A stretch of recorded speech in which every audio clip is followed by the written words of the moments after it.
The world don't love us, no. So we said fuck the world. Look, I know your kinfolk gone, but hold on. I know them lights ain't on, but hold on. Look, even if you feel you got nothing to hold on, I got a message. God said hold on to your sanity. I know you in a position that you ain't planned to be. With our lives, we're not addicted to gambling. You feel the pressure and the thoughts in your head are scrambling. You feel the storm getting closer. You feel like giving up before you even start, then it's over. You feeling like fuck it, you going through too much to be sober. Life is passing you by as you do this over and over, over and over, over and over, over and over. Time to make a change now. Instead of that, you fall a victim to the same now. Starting to find out that this life is not a game now. Back against the wall, couldn't run as the poor man screamed to the top of his lungs. Said fuck us. So we said fuck the world. The world said fuck us. So we said fuck the world. The world said fuck us. So we said fuck the world.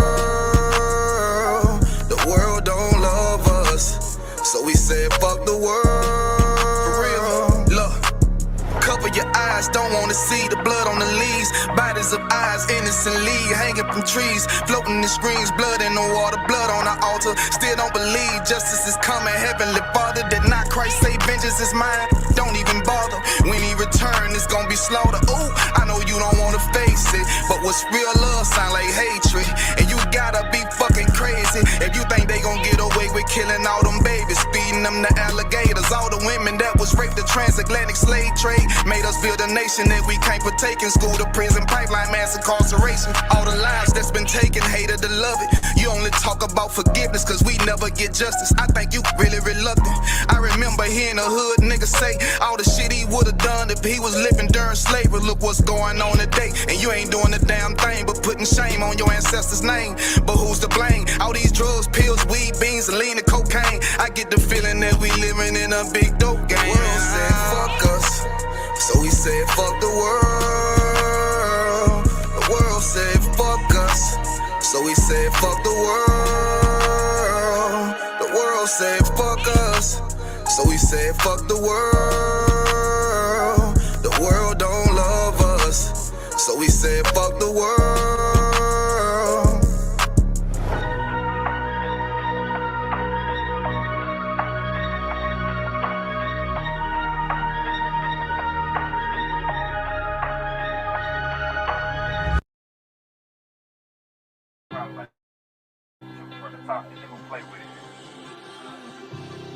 Now turn the headphones up just a little bit.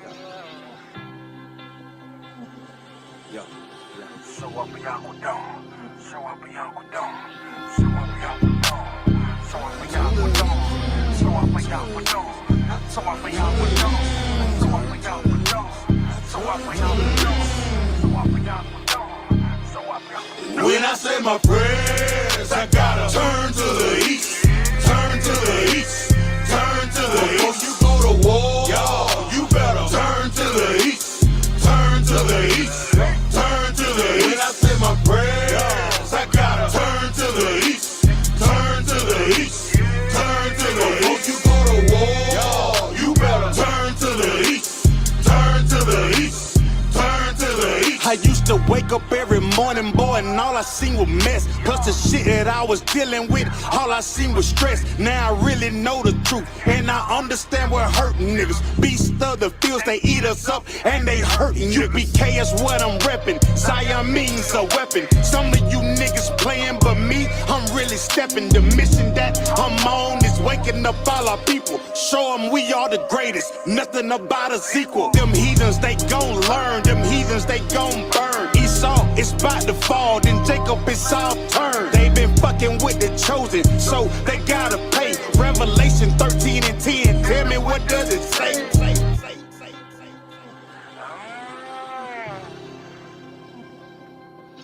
So up and y'all go down. So up and y'all go down. So up and y'all go down. So up and y'all go down. When I say my prayers, I gotta turn to the east. Turn to the east. Turn to the east. Before you go to war, you better turn to the east. Turn to the east. Turn to the east. When I say my prayers, I gotta turn to the east. Turn to the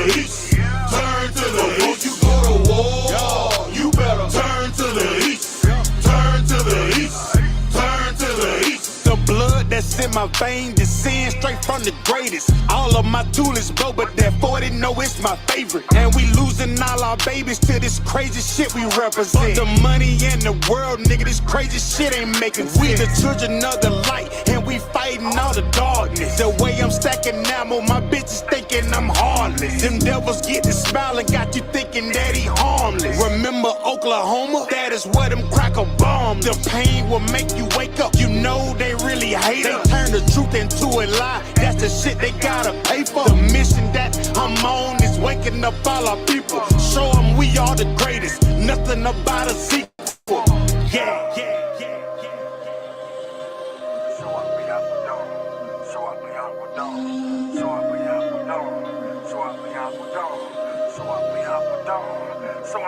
When I say my prayers, I gotta turn to the east, turn to the east, turn to the east. Before you go to war, y'all, you better turn to the east, turn to the east, turn to the east. When I say my prayers, I gotta turn to the east, turn to the east, turn to the east. Before you go to war, y'all, you better turn to the east, turn to the east, turn to the east.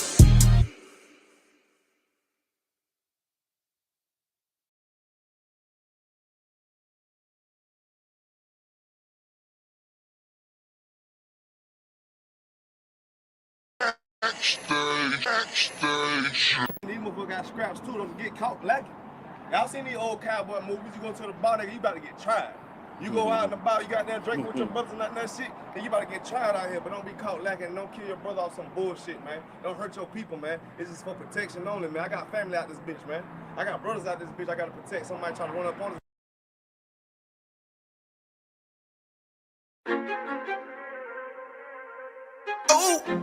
Fake love, real hate. One West. But we set apart, nigga. They hate it when you up, but love it when you down. Love you when you dead, but hate you while you living. Only make a mention when it's beneficial. Oh, you can't keep it solid, I ain't fucking with you. Fuck a fake friend, show is over, close the curtain. Told you that they loved you, laughed at you when you was hurting. One thing about that I.S.U.P.K, this brotherhood for certain. Dress you up in all black, urge you up to put that work in. Same niggas that was on the block putting that work in. Abandon that lifestyle, cause now I know my purpose. Coming from a place where a black man life is worthless. 400 plus years, yeah, living out them curses.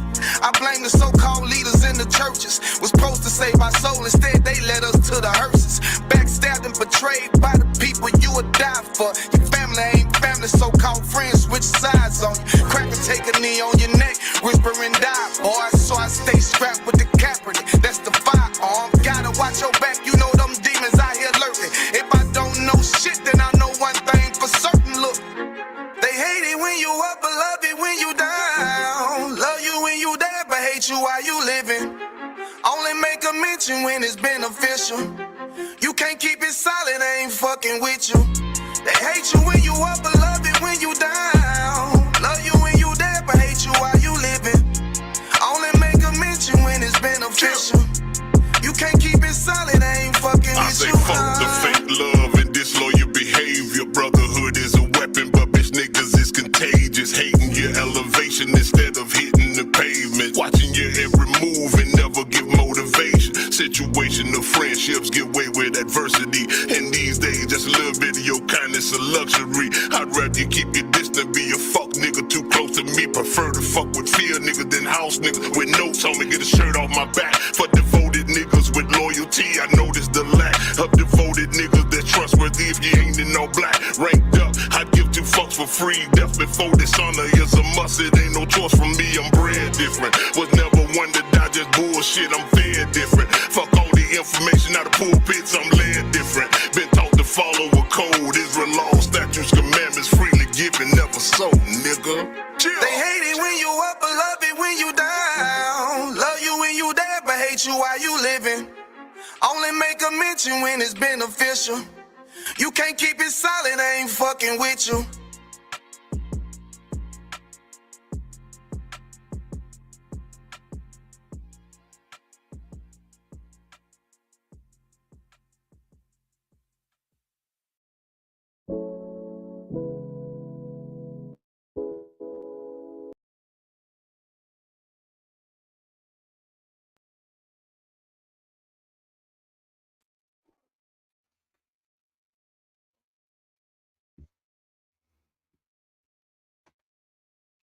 Shalom. How about Shimon Shabbat? Why how Shemal by Shimon Shai? It's priest and officer Abraham, the Israelite School of Universal Practical Knowledge. Everybody clap it up.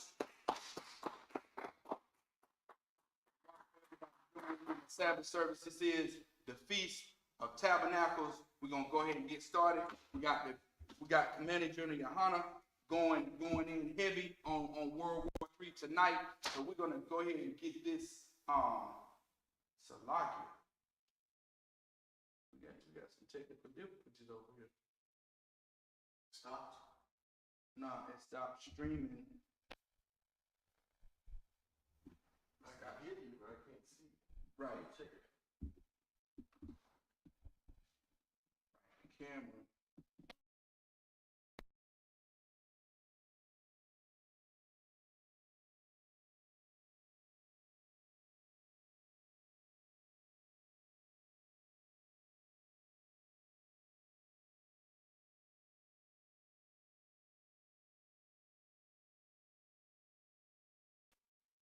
There we go. Saying device is not connected. Okay, back in there. Should be a lag. Okay. So Commander General Yohana, as I was saying, is going in heavy on World War III. Yet come. Go ahead and make it adjustment. He's doing that. Commander General Yohana will be going into heavy into World War III tonight. So we're gonna get the Sabbath service going so we all can tune in to that. All right.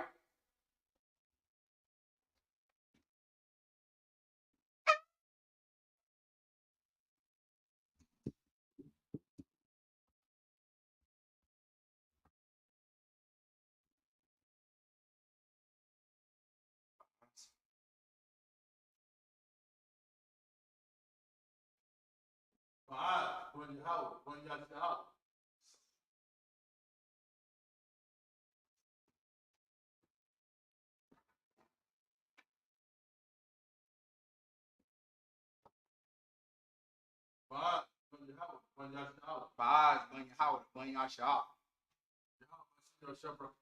How about Shimon Shabbat?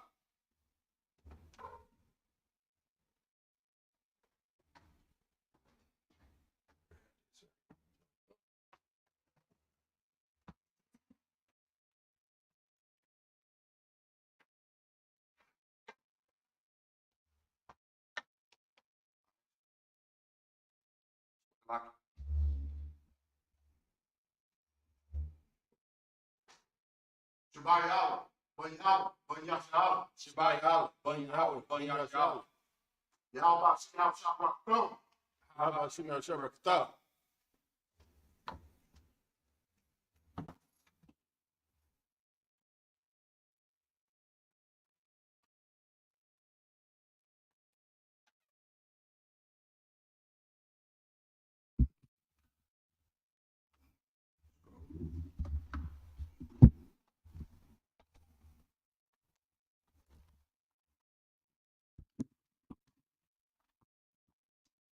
Majim, which means to stand. Wapanya Akwadum, which means face the east. We're going to say the Lord's Prayer in the Hebrew. Abanawa, Shabbat Shemayim, Quadash, Hayah, Shemka, Yahweh, Malakwithka, Taba'ah, Ratazaka, Hayah, Aisha, Ba'rataza, Kawa, Hayah, Bashemayim, Nathalanawa, Lakam, Kal, Yawam, Basalak-lanawa, Kabawat-nawa, Kasalak-nawa, Kabawat-yanawa, Wala'ah, Tabi'ah-nawa, Benasai 1, Abal, Hawashai-nawa, Mayan, Rai, Kaya, Laka, Hamalakwith, Waha'ala, Wahazaparath, La'iwalamyam, Aman. Our Father, which art in heaven, hallowed be thy name. Thy kingdom come, thy will be done, in earth, as it is in heaven. Give us this day our daily bread. Give us our debts, as we forgive our debtors. And lead us not into temptation, but deliver us from evil. For thine is the kingdom, and the power, and the glory, forever. So be it. This is the prayer for the power. Yahweh, Bashim Yahushai, Baba Kusha, Nathananawa, Hakak, Darpa'a, Ka Makala, Wakal Marawa, Hakak, Latahar, Matazarayim, Hakak, Lahakwim, Hamathim, Hakak, Al Rakawath, Hatama'ala, Lagarashan, Bashim Yahushai, the water Aman. Yahweh, in the name of Yahushai, please give us the power to heal all manner of sickness and all manner of disease, power to cleanse the lepers, the power to raise the dead, the power against unclean spirits, cast them out. In the name of Yahushua, thank you. So be it. Just a prayer for the blessings.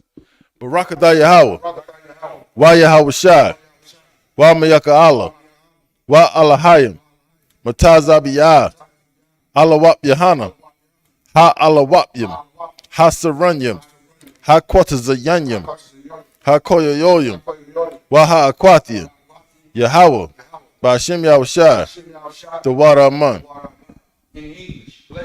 Bless you, Yahweh, and Yahushua, and Michael, and the angels, Commander General Yohana, the generals, the captains, the officers, the troopers, and the sisters. Yahweh, in the name of Yahushua, thank you. So be it. This is Psalm 121. Asha'ah, Ayanya, Al-Haharyim, Ma'ayan, Yaba'ah, Izariah, Ma'aim, Yahweh, Aisha, Shemayim, Wa'arataza, Al-Yathan, Lamawat, Regalka, Al-Yanawam, Shamarka, Hana, La'ah, Yanawam, Wala'ah, Yayashan, Shawamar, Yasha'ala, Yahweh, Shamarka, Yahweh, Tazalka, Al-Yad, Yamyanka, Yawamam, Hashemash, La'ah, Yakaka, Wayarak, Balayala, Yahweh, Yashamarka, Makal Rai, Yashamar, Athnapashka, Yahweh, Yashamar, Taza'athka, Wabawa'aka, Mayatha, Wa'ayda Walam. I will lift up mine eyes to the hills. From whence cometh my help? My help coming from Yahweh, which made heaven and earth. He will not suffer thy foot to be moved. He that keepeth thee will not slumber. Behold, he that keepeth Yasha'Allah shall neither slumber nor sleep. Yahweh is thy keeper. Yahweh is thy shade upon thy right hand. The sun shall not smite thee by day, nor the moon by night. Yahweh shall preserve thee from all evil. He shall preserve thy soul. Yahweh shall preserve thy going out and thy coming in, even forevermore. This is Psalm 83. Alahayim, Al Damayalaka, Al Dakarash, Wa Al Dashakwat, Al Kayahana, Al Wayabyaka, Yahama, Yawan, Ra'ash, Al Imaka, Ya'ira Yamwa, Sawada, Wayatha, Ya'ai Tazawa, Al Tazapawanyaka, Amarwa, Lakawa, Wanakakiram, Magalia, Wala'ah, Yazakar, Sham Yasha'Allah, Iwada, Kaya, Nawa'ai Tazawa, Laba, Yakadwa, Al Yaka, Baryath, Yakarathwa, Ahalia, Adawam, Wayashimai, Alayam, Mawa'aba, Wahagariam, Gabal, Wa'aimawan, Wa'aimalak, Palashath, Aim Yeshabia, Tazawar, Gam Ashiwar, Nalawa, Aimam, Hayawa, Zarawai, Labunya Lawat, Salah, Aisha Laham, Kamadian, Kasaya, Sara'ah, Kayabian, Bonakal, Kwayashwan, Nashamadwa, Ba'ayandara, Hayawa, Daman, La Adama, Shayathamwa, Nadaya Mawa, Kairab, Wakazaba, Wakazabak, Wakatazor, Manai, Kal Nasaya Kamwa, Ashor, Amarwa, Naya Rasha, Lanawa, Ath, Nawath, Alahayim, Alahaya, Shayathamwa, Kagogala, Kakwash, Lapunya Rawaka,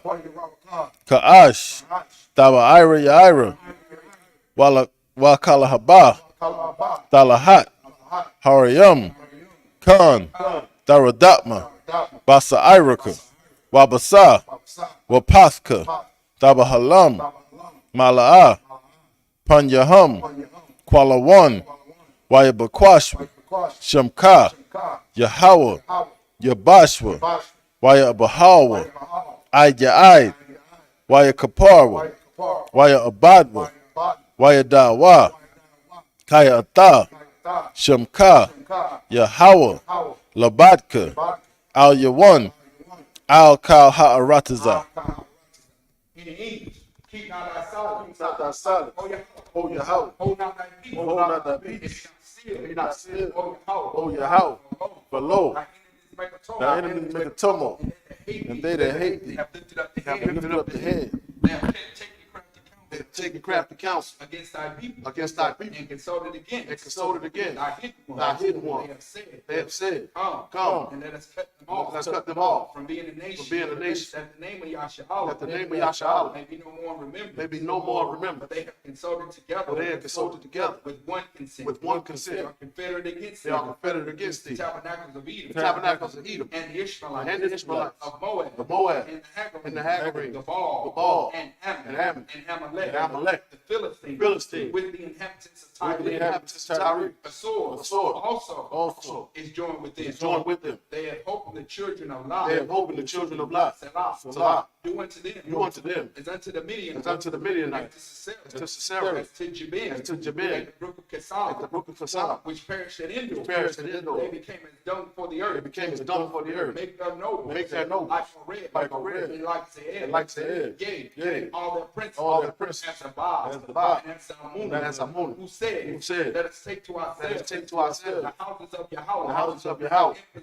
in possession. Oh my power. Oh, my power. Make them like a wheel. Make them like a wheel. As the stubble before the wind. As the stubble before the As wind. the fire burneth the wood. As the fire burneth the And wood. as the flame. And as the flame. Set the mountains on So fire. let the mountains on fire.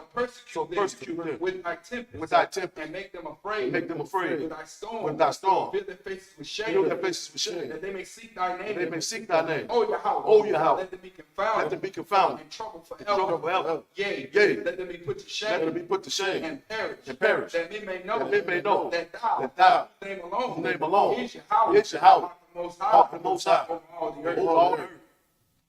Sorry.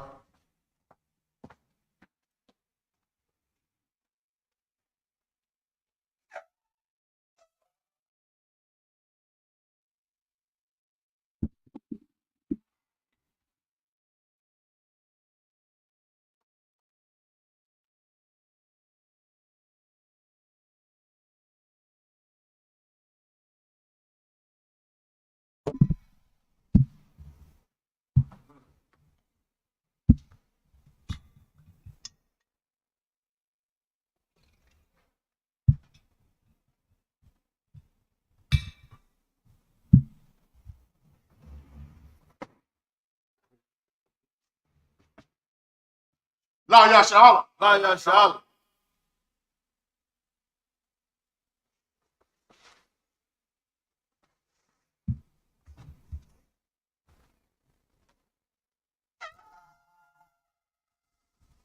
Yashal. This means to be seated. Seated.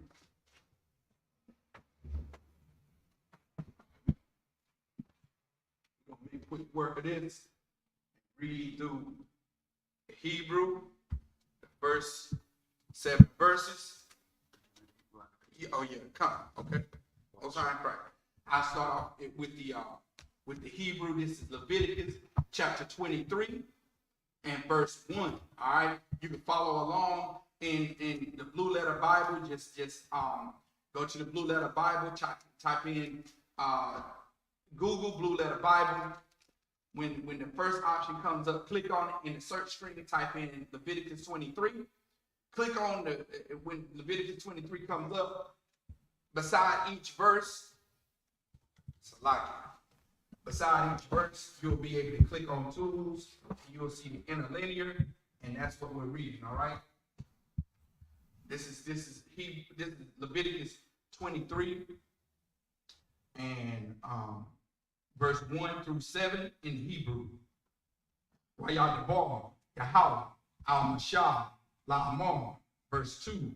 Debar, al-Banya, Yasha'ala, Wa'amara, Alaham, Ma'wa'ayim, Yahweh, Shah, Takwara, Awa, Atham, Ma'kwara, Kodash, Alaham, Ma'wa'ayim, verse 3, Sheshach, Yamayam, the I.S.U.P.K, Malakah, Wabayawam, Hashabayayim, Shabbatwan, Makorah, Kodash, Ka, Malakah, La'ah, the I.S.U.P.K, Shabbat, Hawa'ah, La Yahweh, Achal,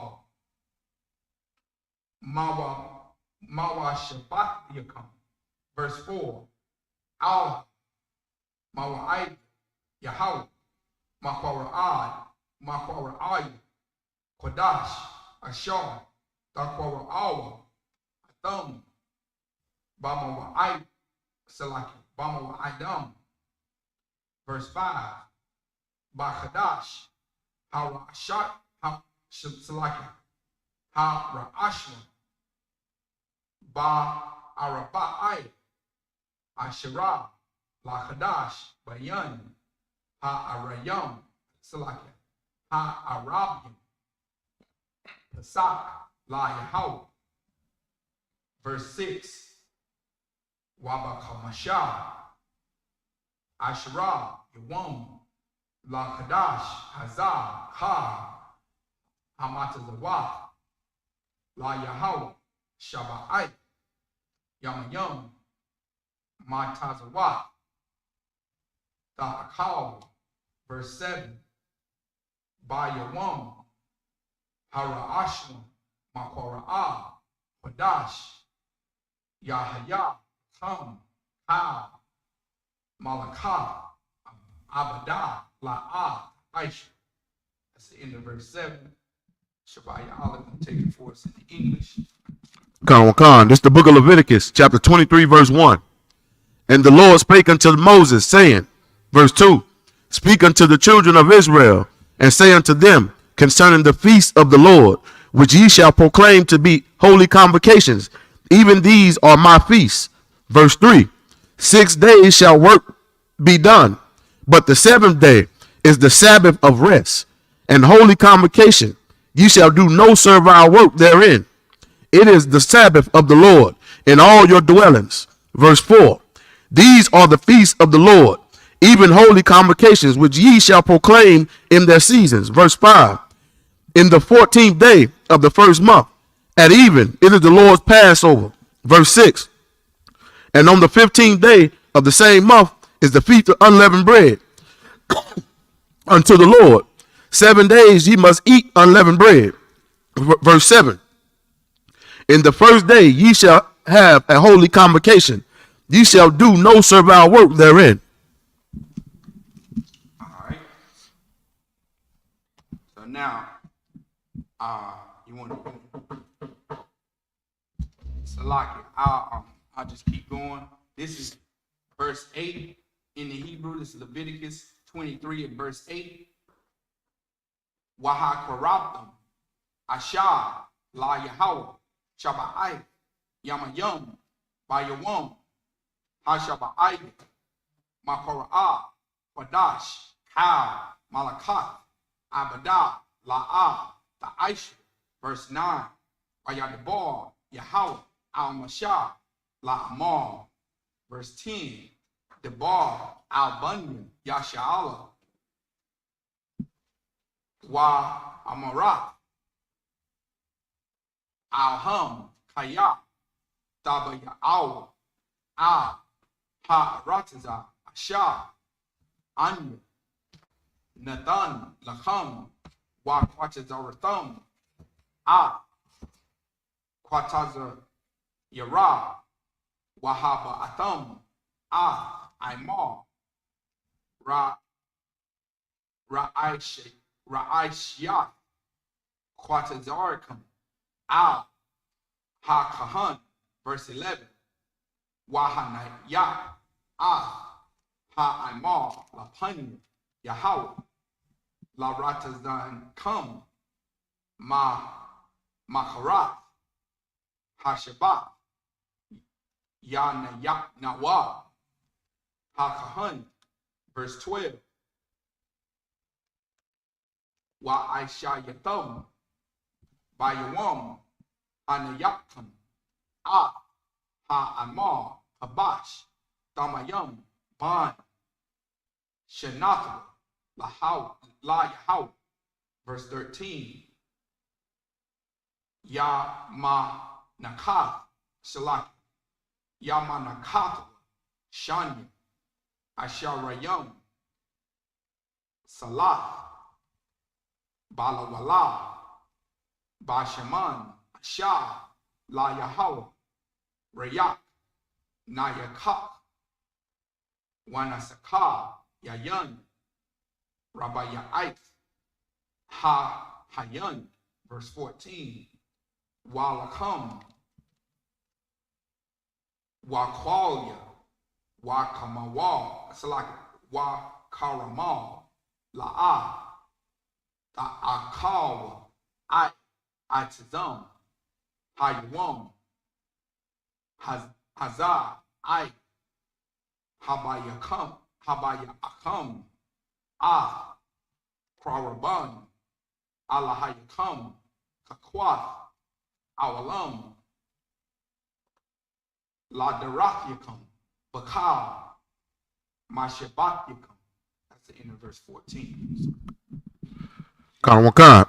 This is the book of Leviticus, chapter 23, verse 8. But ye shall offer an offering made by a fire unto the Lord 7 days. In the seventh day is that holy convocation. Ye shall do no servile work therein. Verse 9. And the Lord spake unto Moses, saying, verse 10, speak unto the children of Israel, and say unto them, when ye be come into the land which I gave unto you, and shall reap the harvest thereof, then ye shall bring a sheaf of the first fruits of your harvest unto the priest. Verse 11. And he shall wave the sheaf before the Lord to be accepted for you. On the morrow, after the Sabbath, the priest shall wave it. Verse 12. And ye shall offer that day when ye have waved the sheaf, and he lamb without blemish, of the first year for a burnt offering unto the Lord. Verse 13.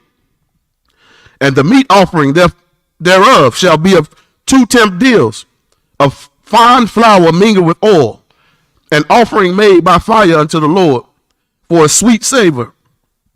And the drink offering therefore shall be of wine, the fourth part of hin. Verse 14. And ye shall eat neither bread, nor parched corn, nor green ears, until the selfsame day that ye have brought an offering unto your God. It shall be a statute forever throughout your generations in all of your dwellings.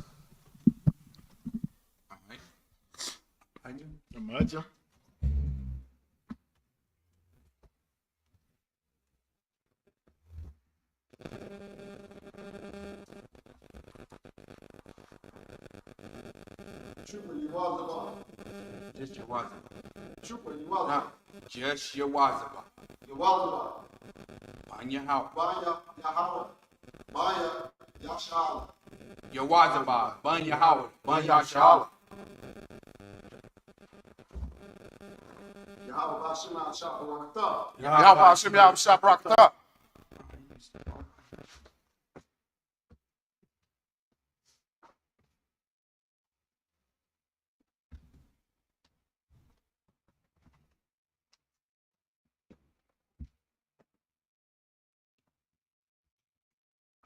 I.S.U.P.K.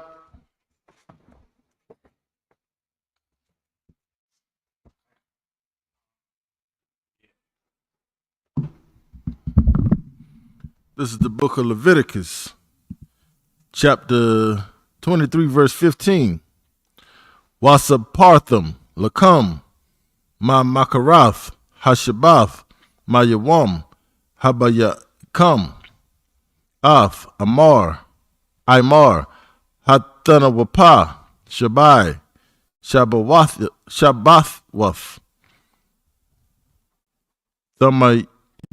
Thamayamath, Thahaya Hana, Yana, Aid, Mamakarath, Hashabat,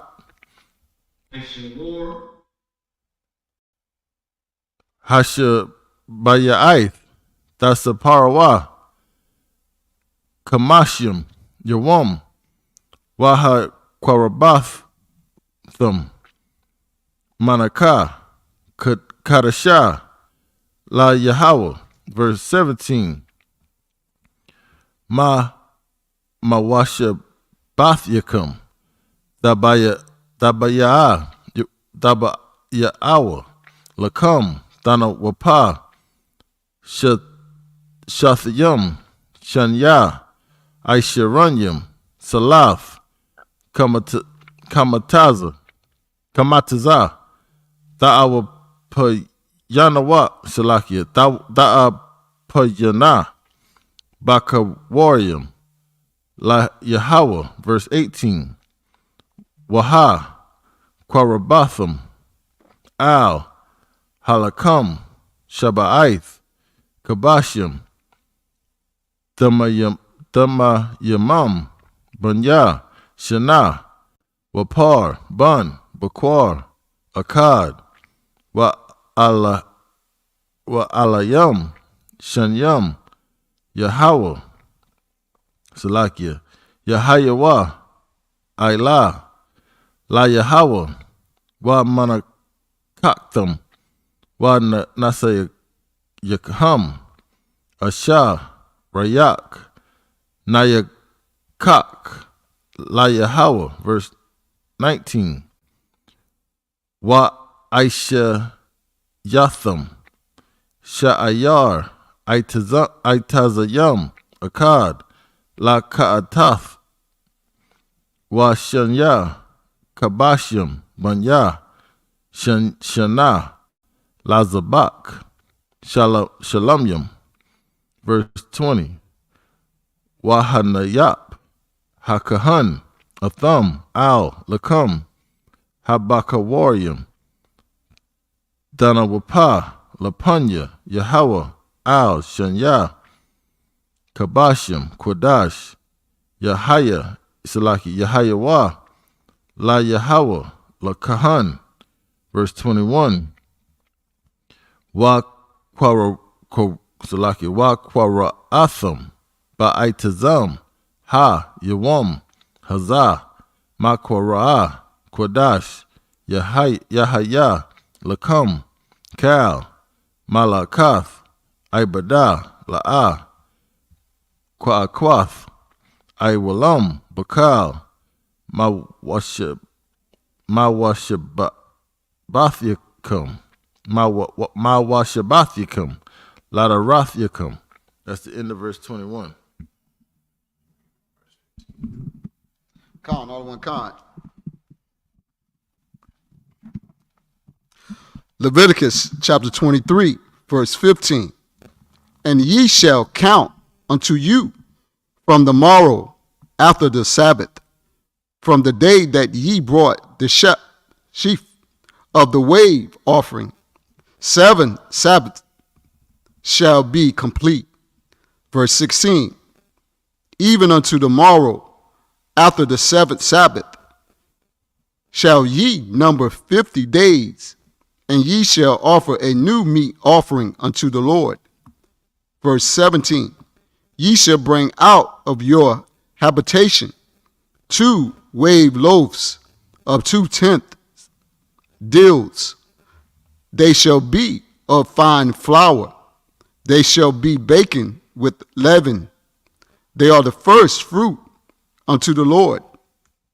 Verse 18, and ye shall offer with the bread 7 lambs without blemish of the first year, and one young bullock, and 2 rams. They shall be for a burnt offering unto the Lord, with their meat offering and their drink offerings, even an offering made by fire of sweet savor unto the Lord. Verse 19, then ye shall sacrifice 1 kid of the goats for a sin offering, and 2 lambs of the first year for a sacrifice of peace offerings. Verse 20, and the priest shall wave them with the bread of the first fruits for a wave offering before the Lord. With the 2 lambs, they shall be holy to the Lord for the priests. Verse 21, and ye shall proclaim on the selfsame day that it may be an holy convocation unto you. Ye shall do no servile work therein. It shall be a statute forever in all your dwellings throughout your generations. Verse 22. Sir. Go ahead. Verse, yes. 21. Come, sir. All right. Elijah.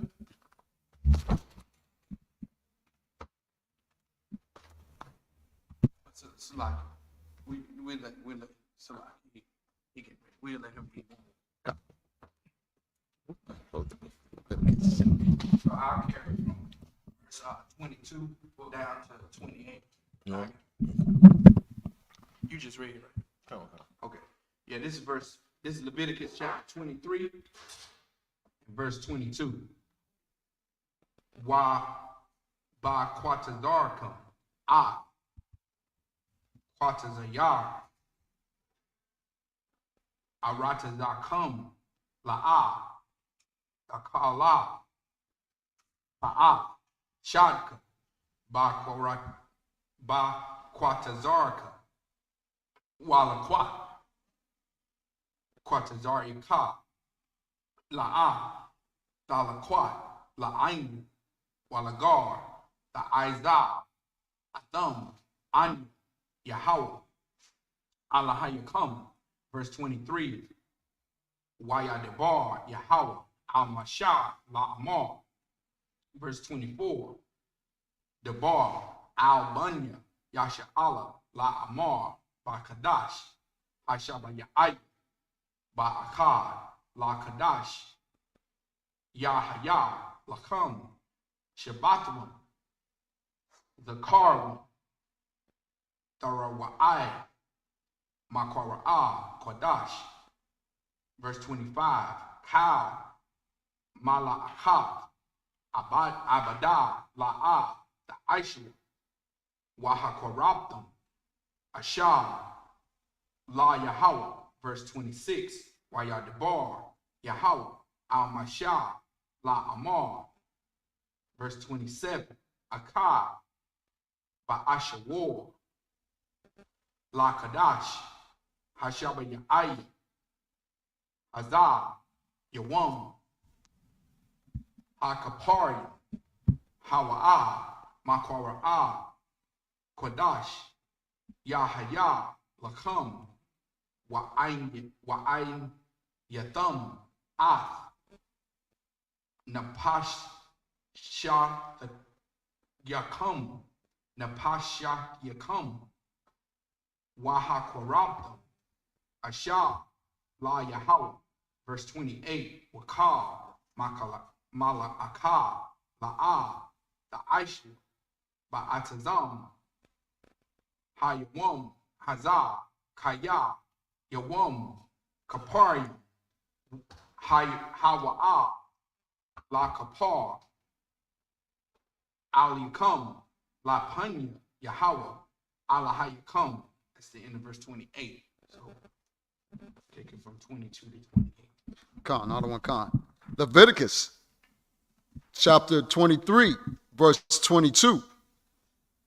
And when ye reap the harvest of your land, thou shalt not make clean residence of the corners of thy field when thou reapest, neither shalt thou gather any gleaning of thy harvest. Thou shalt leave them unto the poor and to the stranger. I am the Lord your God. Verse 23. And the Lord spoke unto Moses, saying, verse 24, speak unto the children of Israel, saying, in the 7th month, in the 1st day of the month, shall ye have a Sabbath, a memorial of blowing of the trumpets, and holy convocation. Verse 25, ye shall do no servile work therein, but ye shall offer an offering made by fire unto the Lord. Verse 26, and the Lord spoke unto Moses, saying, verse 27, also on the 10th day of this 7th month there shall be a day of atonement. It shall be an holy convocation unto you, and ye shall afflict your souls. An offering made by fire unto the Lord. Verse 28, and ye shall do no work in that same day, for it is a day of atonement, to make an atonement for you before the Lord your God. To what? To make an atonement for you before the Lord your God. Mm-hmm. All right. Verse. That's the end of verse 28. Right. Imagine.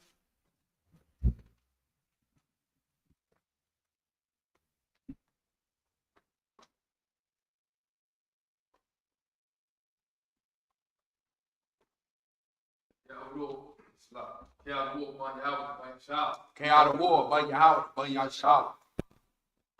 How about you, Yahshua?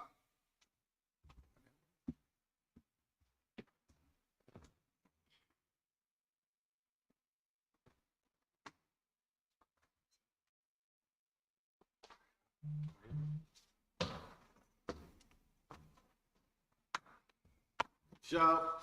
See it? Up here. Start at verse 28. You go ahead. 29. 29. So like, You want that? Yeah, just a while. yeah, come on. It's a while. Get it, baby.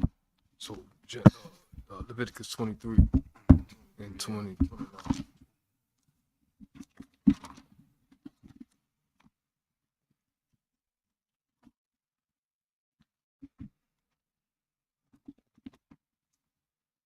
Salakia.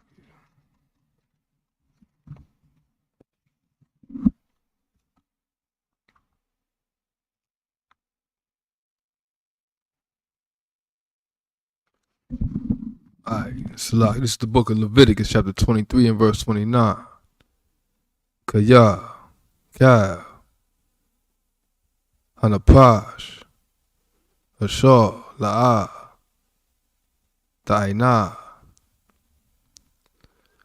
Va'itazam, Hayawam, Hazah, Hawa, Karatha, Ma'ai, Maya, verse 30. So let me take these. See your damn things. Verse 30. I think that's me. So like, I think that's me. For time's sake, we got to read that in English. You see what I'm saying? Hey, if you could, Cattle War, take that right there. read that in the English. It's just easier. You understand? The word, it's in Hebrew, but it's easier for you to see it right there so we can get it correct, okay? Come on, Kai. Yeah. So we at verse 30. 30. Waka, Hanapa, Shashar, Daisha.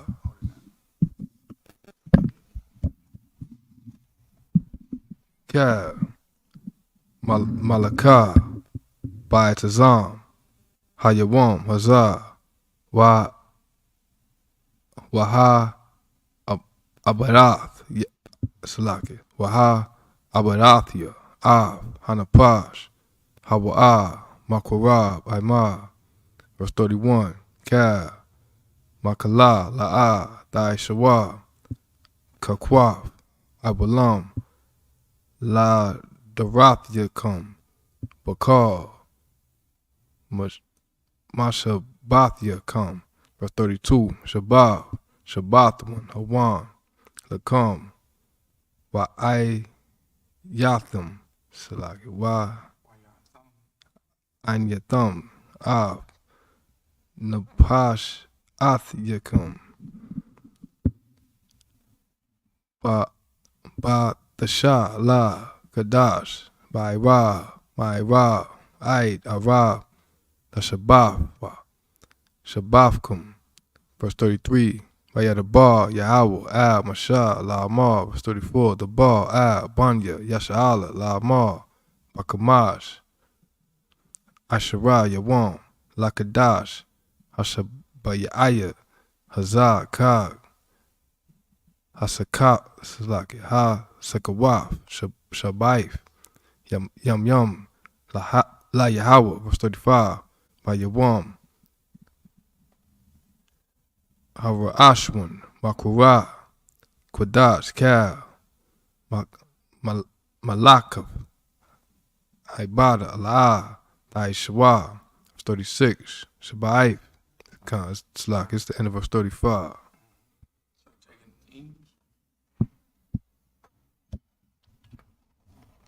So 35. It's the book of Leviticus, chapter 23, verse 29. For whatsoever soul it be that shall not be afflicted in that same day, he shall be cut off from among his people. Verse 30. And whatsoever soul it be that doeth any work in that same day, the same soul will I destroy from among his people. Verse 31. And ye shall do no manner of work. It shall be a statute forever throughout your generations in all your dwellings. Verse 32. It shall be unto you, it shall be unto you a Sabbath of rest, and ye shall afflict your souls in the 9th day of the month at even. From even unto even shall ye celebrate your Sabbath. Verse 33. And the Most High spake unto Moses, saying, verse 34, speak unto the children of Israel, saying, the 15th day of this 7th month shall be the Feast of Tabernacles, for 7 days unto the Most High. Verse 35, on the first day shall be an holy convocation.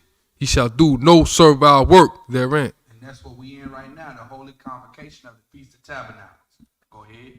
That's the end of verse 35. Okay, that's the end. We're going to clip it up for time's sake to meet the general. We're going to clip it up right there. So, Abadium. Second.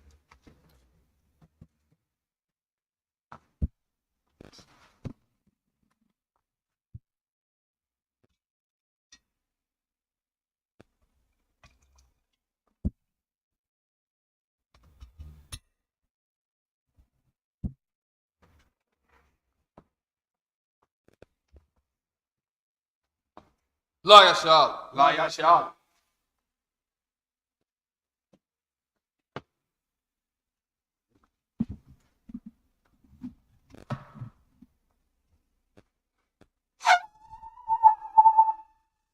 Men of Israel, gird thyself, prepare to salute the Torah.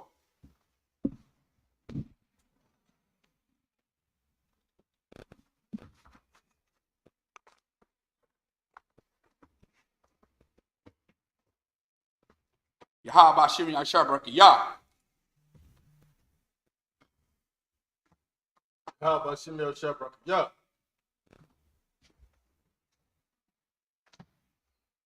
Yeah, go ahead. Yep.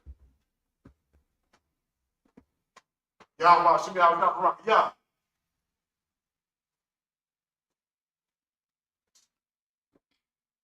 I.S.U.P.K, yeah. All right. Give it to Baal. Salute the Torah right there. Yeah. All right, take it back.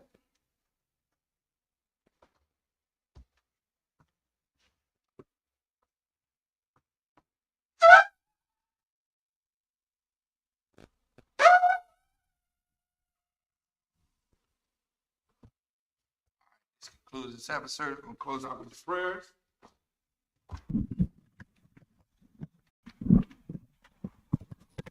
Wapin Yahweh, which means turn and face the east. We're going to say the Lord's Prayer in the Hebrew. Abanawa, Shabbat Shemayim, Kodash, Hayah, Shemka, Yahweh, Malak with Ka, Daba'ah, Ratazaka, Hayah, Aisha, Ba'aratza, Kawa, Hayah, Bashemayim, Nathalanawa, Lakam, Kal, Yawam, Wasalaknanawa, Kabawatnawa, Kasalaknawa, Kabawatinawa, Wala'ah, Dabayanawa, Budasai one, a ball, Hawashanawa, Mayan, Rai, Kaya, Laka, Hamalakwa, Waha'ala, Wathaparath, Laiwalamim, Aman. In English, our Father, which art in heaven, hallowed be thy name. Thy kingdom come, will be done in earth as it is in heaven. Give us this day our daily bread. Give us our debts. Give our debts. Lead us not into temptation, but deliver us from evil. Thy is the kingdom, and the power, and the glory. Love. So be it. It's a prayer for the power. Yahweh, Ba'ashem Yahushai, Baba Kushah, Nathalanawa, Hakak, Lara Pa'ah, Kal Makala, Wakal Marawa, Hakak, La Tahar, Hamatazarayim, Hakak, Lahakwim, Hamathim, Hakak, Al Rakawa, Hatama'ala, Lagarashan, Ba'ashem Yahushai, the water among.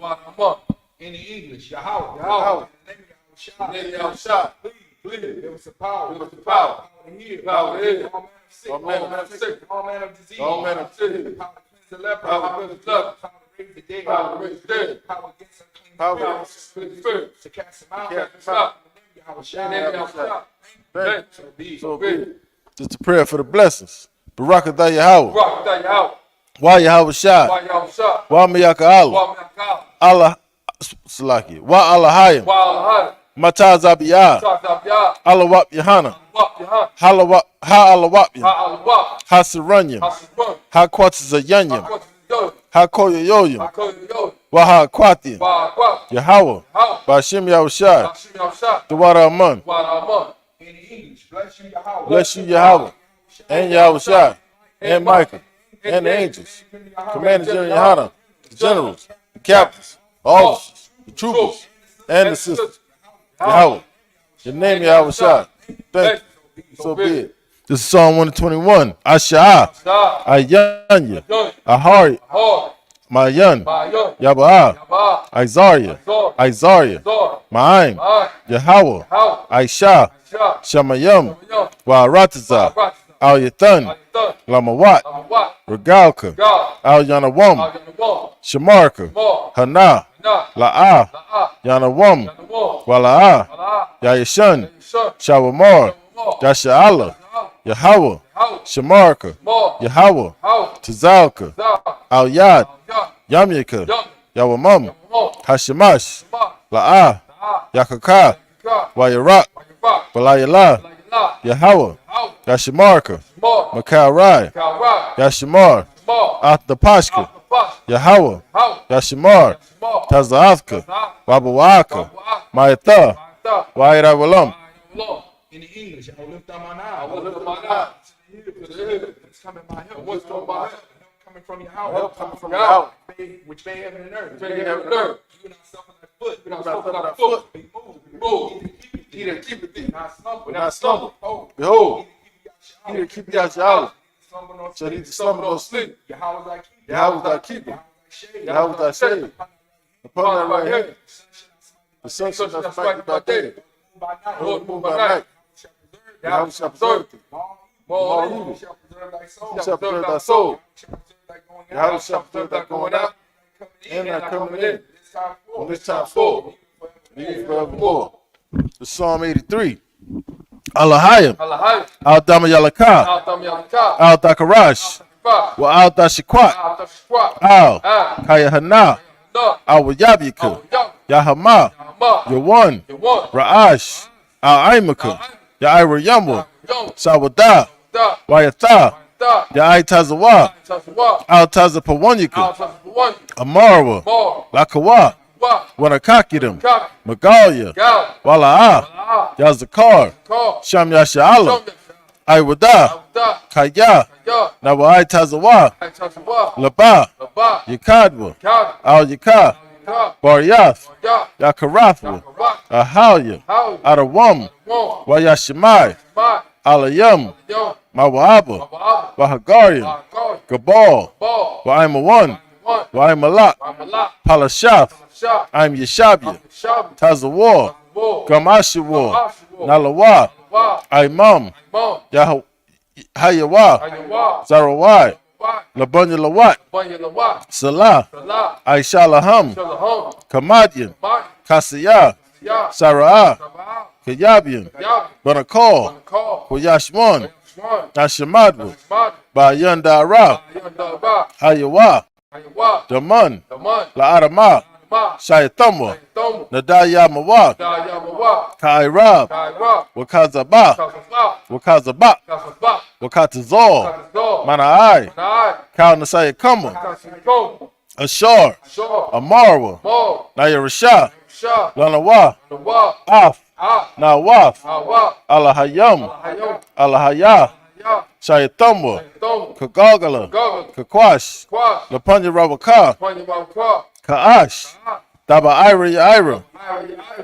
Wakala Haba. Dalahat. Harayam. Kun.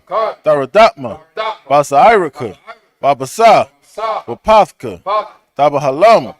Mala'a. Panyaham. Kwalawan. Wayabakwashwa. Shimka. Yahawa. Yabashwa. Wayabahawa. Ayat. Wayakaparwa. Wayabadwa. Wayadawa. Kayata. Shemka. Yahawa. Labadka. Al Yawan. Al Kaharatza. In English, keep not thy silence, hold not thy peace. Hold not thy peace. And be not still. Be not still. O Yahweh. For Lord.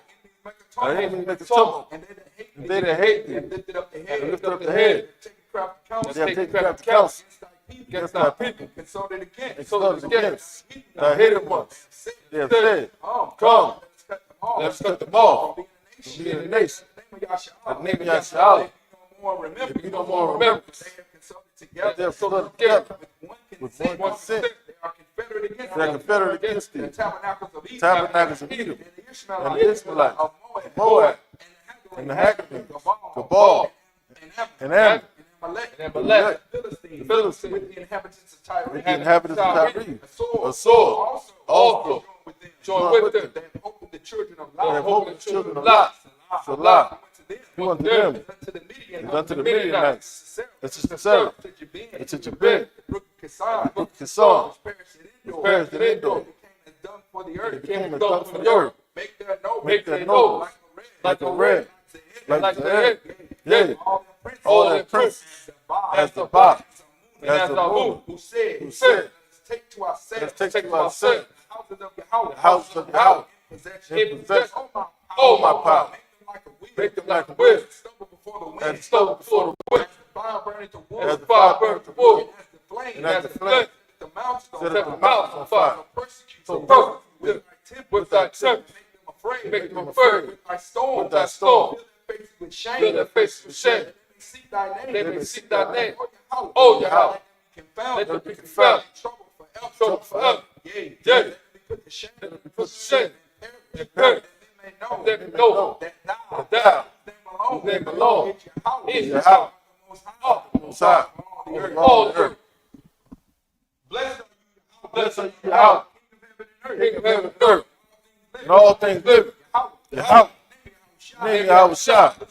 Listen to us now. Right now. That he was the curse. Punishment, destruction to the heathen and speak against us. Thy prophets, the teachers, the priests, the priests, Israelite brothers, in the school, that he was the curse. Punishment, destruction to the heathen, shake loose the treasures of the rich, Israel, that refused to give to the school, force their riches into thy sanctuary. He was the curse. Punishment, destruction to the Edomites and the nation, and the drugs, and the courts, the prisons, Planned Parenthood, all the governments of our enemies, Amalek synagogues, armies, Roman Catholic Church, the Pope, Islam, Christianity, Egyptology, Melissa, Ku Klux Klan, Aryan Nation, Skinhead, Pasta Comatology, the lesbians, spies, workers of witchcraft, that's the space program, Army, Navy, Air Force, Marine, Wall Street, open up the internet, and the airway, cable access channel, and radio channel, convict the spirit, prevent thy people that seek to stop us, and bring swift destruction to all the heathens that stand in the way, to try to stop us, and broadcast your word throughout the planet Earth. Let us all the places, cause them to go to and fro, and consume them. Let the plague shake the house of the thief and the murder. Let your house shine. Michael Lane came down with the flying sauce. Punish all the heathen that come up against us. That speak thy word. Talk to know by all. That have done it. Spread through the media, throughout the whole world. Thank you. So big. Sar, men of Israel, we're going to give one Oh, Salah.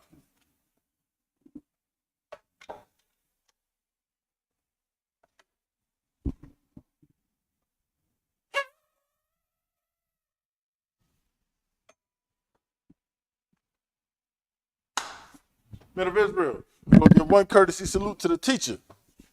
Men of Israel, Majid Shabbat, Amajim, Barak, Yahweh Shem Yahweh Shabbat, Yahweh Matah, dismiss.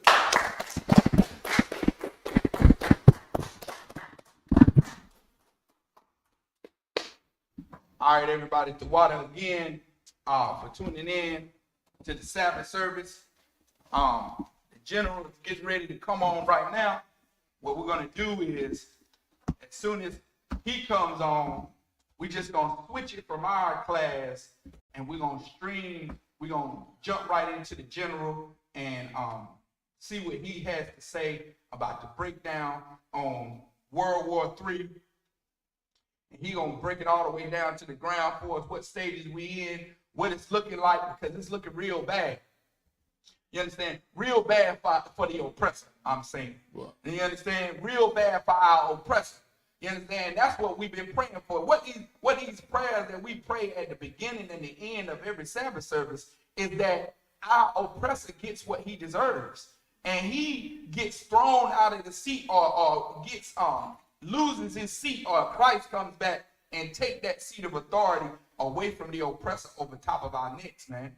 And that's what we've been praying for. That's what we've been pushing in the Israelite school of I.S.U.P.K, that our oppressor gets to get what he deserves. We get justice for all the things, all the atrocities that's been committed against the Lord's people, man. Blacks, Hispanics, and Native Indians. So, you understand? Tune in. You understand? Stay right where you at. We're going to take a short break, and we're going to come back, continue to stream when Commander General Yohanan comes on, all right?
going for 175.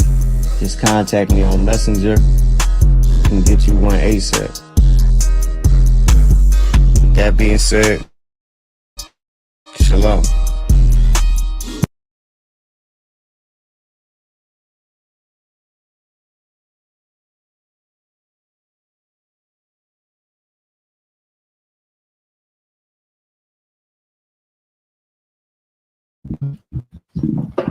Right. Can everyone hear me? We good to go here? Clap it up then. Let's get it on. Most High in Christ. Akim and Agwathian. We're going to go over the Third World War tonight, all right? Unfortunately, Commanding General Yohana could not be here because he was pulled away at the last minute on God's business, which is also an indicator of how short these times are and how much work we have to do and not much time to do it in. So I'll be covering the class for Commanding General Yohana. Our topic tonight is World War III. Clap it up. And how about this? Because of World War III, let's drink a little scotch in here tonight, you diet. Clap it up. We at the end. This the end. We might as well drink because we're at the end. We're going to go into World War III prophecies in the Bible. I'll answer every question that you have about the Third World War. If you have a question about the end times, about the coming of Christ, about the prophecies that lead up to the coming of Christ, you ask now. I believe the brothers told me if anyone wants to call in, I believe there's some time that you can call in and ask questions as well. I'll take the questions in the room, all right? Everyone understands? Let's start with a few precepts, all right? Just let me know if I have any questions online to answer, okay? First, give me the precept about the Good Shepherd, right? If I could sum up what you should think about World War III in one concept, this is, I believe, what I would do.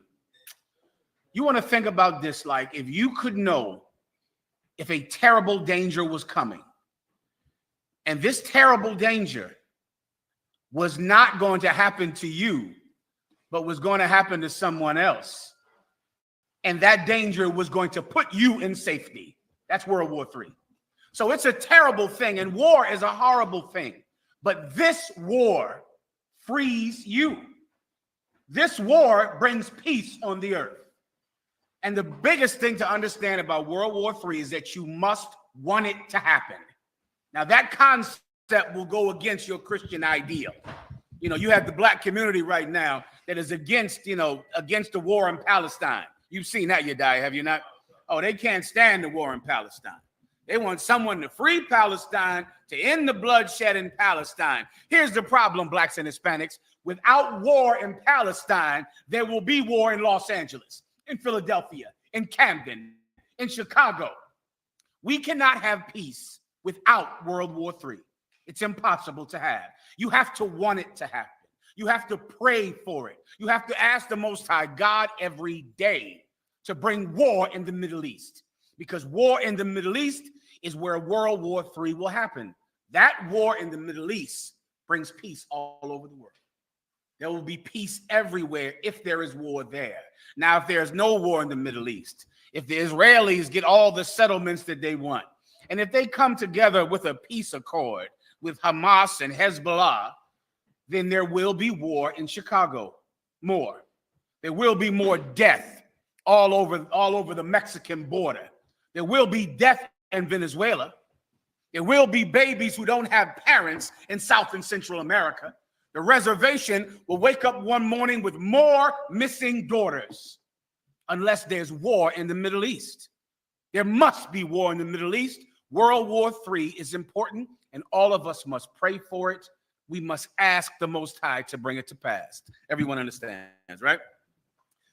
Any questions? If not, I'm going to start rocking and rolling. Let me know, Marah, right? Matthew 24:6.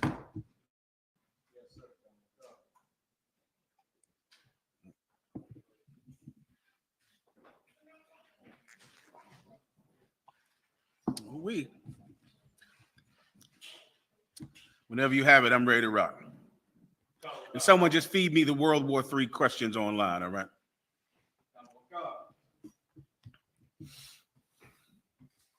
Book of Matthew, chapter 24, verse 6.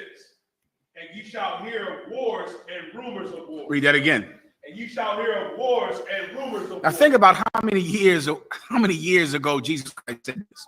He said this, my God, 2,000 years ago. He gave us a warning of something that was going to happen to help us. And what a glorious God we have to even give us a warning about a day like this and times like these. But he gave it to us. He gave it to us right here in the Bible. You shall hear of wars and rumors of wars. Is that not happening right now? That's the election is 20 days away. That is all you are going to hear about is war every day, war all the time. Everyone is terrified of it. Everyone wants a president that can stop World War III. That's who they're going to elect. They're going to elect someone that they believe will bring peace to the Middle East. They've been trying to elect someone that brings peace to the Middle East for about 30 years or 40 years. Every president promises that they will avert World War III, that they will stop World War III. You can't be so up. You have to want it. Jesus Christ said, you shall hear of wars and rumors of wars. There's wars between the Palestinians and the Israelis. There's a possible war between South Korea and North Korea. There's wars between this country, possible wars between this country. You shall hear of wars and rumors of wars. Go ahead. God, sir. See that ye be not troubled. Be what? See that ye be not troubled. The Lord said, see that ye be not troubled. What does the term troubled mean? Anyone know? What's today's term for trouble? Worried. Worried. That's why so many people want peace in the Middle East. That's why all of your so-called black leaders are praying for, the Palestinians, and they want to help the Palestinians. And that's why our oppressor wants to help the Israelis. Everyone wants there to be calm and quiet in the Middle East because they know that the Middle East is where World War III will take place. They know that's the valley of decision. That's the valley of Jehoshaphat in the Bible. And so because of that, they want everything calm over there. Christ said this, don't be worried. Right. Don't be troubled, man. Worrying is not a solution to World War III. That's not how you solve that problem. You solve your World War III problem by praying for World War III and preparing for it ahead of time. That's not worrying. Worrying makes you loot stores and commit suicide. You're going to see that coming soon. You're going to see tons of Edomites or so-called oppressors. They'll go out and kill themselves because they think World War III is coming. They'll commit mass suicides. Why? Because they worry too much.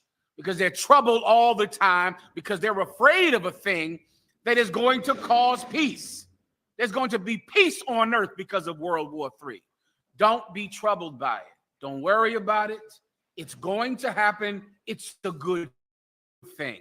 Also, give me another precept, Bob, where in Jeremiah, if I could, Yediah, where the wicked so-called man of God came from Israel and Jerusalem and said, this is a long captivity. That's the term you need, a long captivity. And I need the good shepherd, all right? Don't be troubled. World War III is coming. It's going to happen. I don't care who in the hell becomes president. It is going to happen. It's supposed to happen. War in the Middle East means the war stops in North Philly. It stops in Brooklyn. It stops in Harlem. It stops in Baltimore. That's what that means. All right? Don't be troubled. Don't be worried. Keep going. Jeremiah chapter 29 and verse 28. For therefore he sent us in Babylon, saying, this captivity is I'm sorry, Warrior. Not quite yet. Just hang on to it for me, please. All right? I'll finish up with Matthew 24. Whenever you're ready. Matthew chapter 24 and verse 6 in the middle. Everyone knows they can eat right now, right? You aware of that, Marah? Yes, sir. Y'all get it on. For all these things must come to pass. Why shouldn't you worry? Read that again. For all these things must come to pass. Come on, man. Why are you worrying about the Palestinians and how many of them over there dying? And how much rubble you got to dig up under to find a Palestinian kid? Who cares? What difference does it make? Why are you worried about some synagogue over there in Israel getting, bombed? Or who cares about any of that? These things have to happen. Don't you see the world went on prospering while you died in Chicago and in Baltimore and in Mississippi? While you died all over America, you died in Juarez, the world went on to prosper. The world didn't stop and make some big fund and campaign to end the violence in your neighborhood. Why? Because our oppressor knows as long as the violence happens among blacks and Hispanics, there will be no war among countries. They don't want countries to fight, because countries fighting means that Christ is coming back. And that's what this entire thing is about. What do you want to learn about World War III? Want it, desire it, pray for it. When you watch the news, Commander General Yohana watches the news, watching the prophecies climb, watching them stack and stack, because he knows that this must happen for God's children to be free. So many of you become suckers for peace, and all you care about is finding a way to have peace. You're a bunch of flower children and hippies. When any man of God would know, either they're going to fight over there or we're going to fight here. That's a fact. That's what George Bush said about the Iraqi war. He said, well, I had to invade Iraq so that we could fight over there and not have to fight in America. That's a quote from George Bush. And I understood it well, because I know there must be World War III so that my brothers can stop killing each other in Memphis, so that my brothers can stop killing each other in prisons, in the prisons of California and in Texas and in border cities. I know there must be World War III, or else my brothers will never have peace among each other. Everyone understands. You're not going to be worried about this anymore. You're not going to be afraid of World War III, scared to death. You're going to want it. You're going to ask God to bring it to pass. Does everyone understand? Go ahead. Verse 7. For nation shall rise against nation. Read that again. For nation shall rise against nation. For nation shall rise against nation. This world is so comfortable with your petty gang violence and your petty disputes that end up with children dead. They are very comfortable with that. They're fine with that. There will be no push to stop you from dying, ever. There will be no global campaign to end the death among Mexicans or South and Central Americans, or among the brothers and sisters that live on the reservations. There will be no global campaign for peace in your community. And I understand. Nation must rise against nation. These countries have to fight. They have to get it on. And you should encourage it. You should encourage countries fighting each other. You should pray that North Korea invades South Korea. You should pray that South Korea invades North Korea. You have to want it. You have to desire it. Or else you don't love your people who die while there's peace in the Middle East. Well, there's peace over there, and they make accords at Camp David. Your people die. Nation shall rise against nation. Keep going. And kingdom against kingdom. Forget about it. Kingdoms like Saudi Arabia.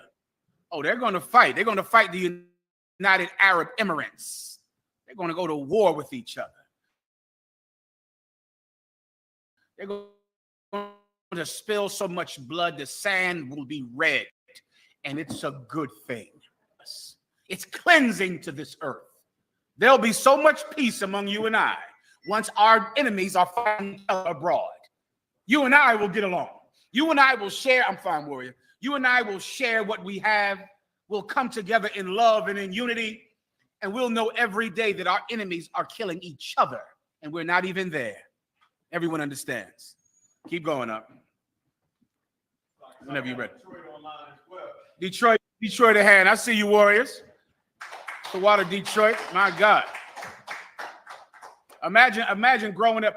Can Detroit hear me? Detroit, are you there?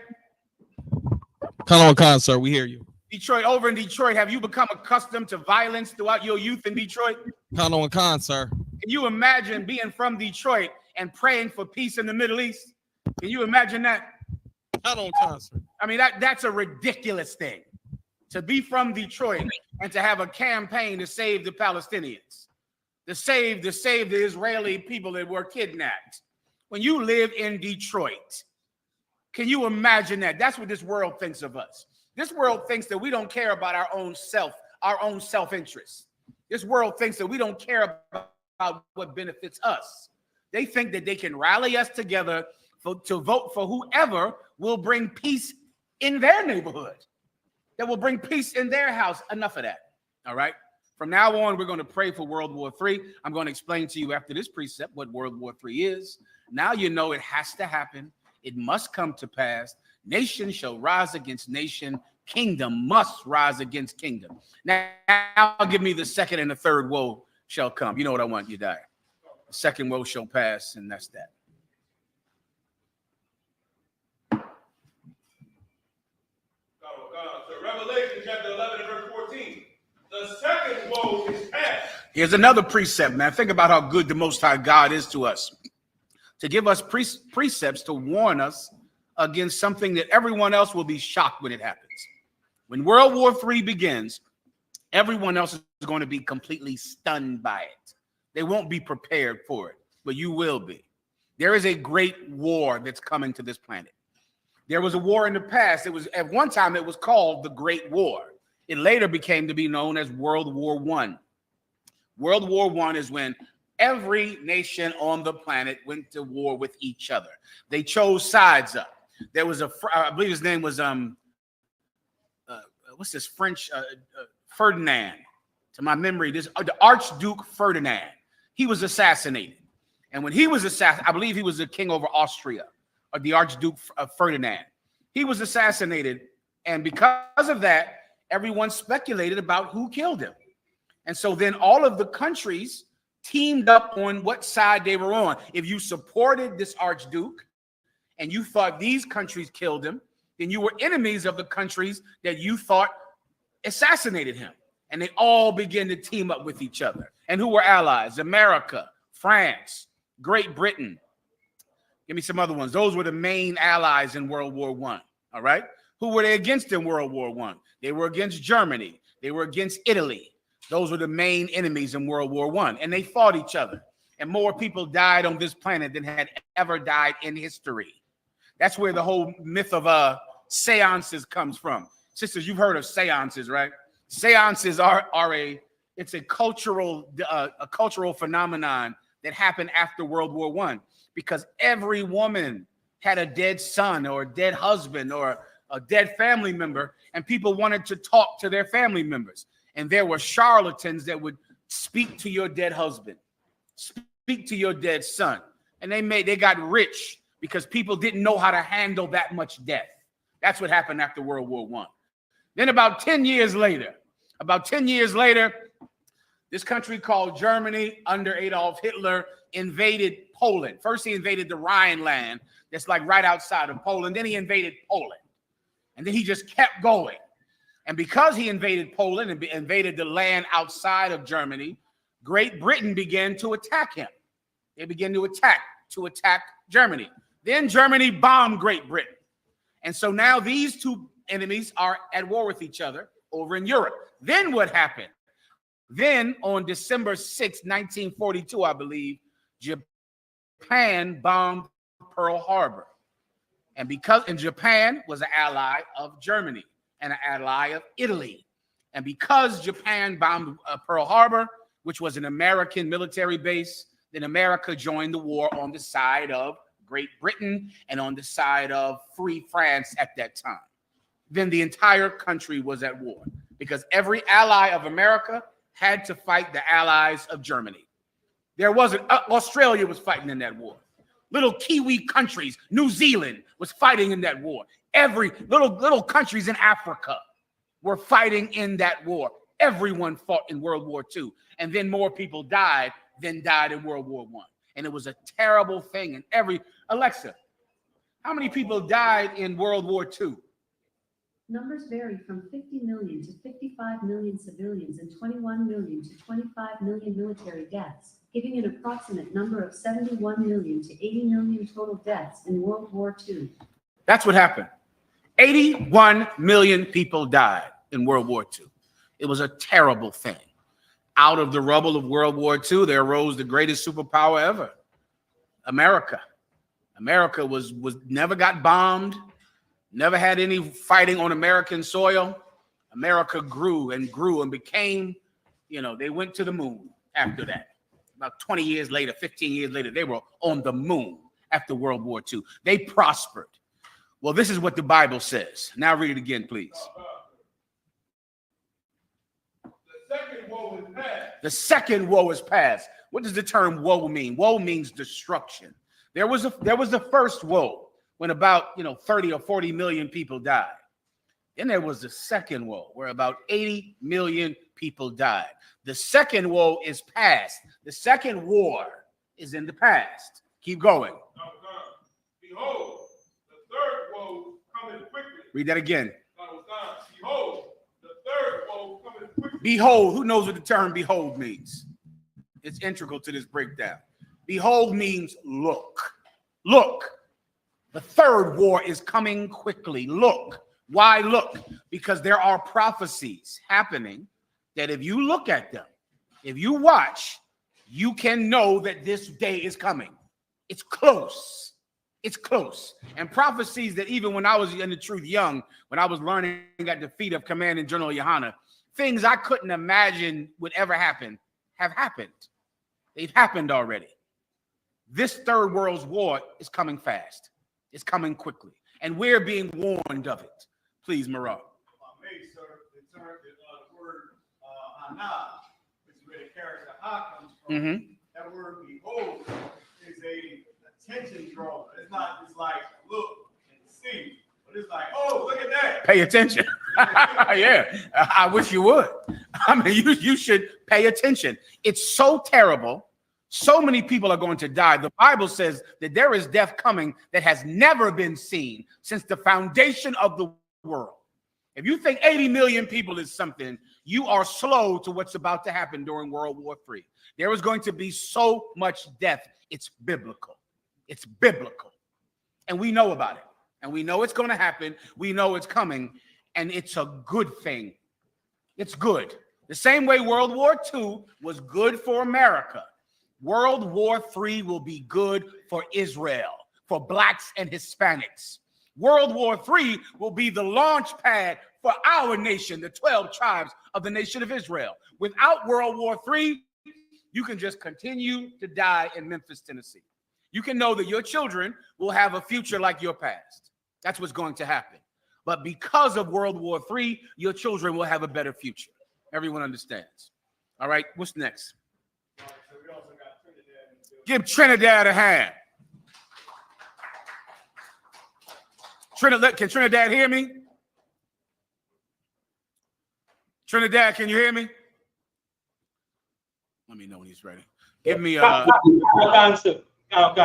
Trinidad, can you imagine praying for peace in the Middle East while you live in Trinidad and suffer poverty and death? Can you imagine doing something like that? It's a ridiculous concept. I don't even understand how black leaders ask black people to be against, to stand for the Palestinians. Stand for I don't even understand how you have the gall to ask them. You know where they come from. You know what they've lived in. You want them to what? March for Palestinian peace? That's what you want from them. They I guess they can march. They don't have a job. They can't feed their children. I guess they have nothing to do other than to march for the Palestinians. We want war in Palestine. We want war in the Middle East because that war creates peace on earth. Yeah. Well, thumb me out, please. See me one more.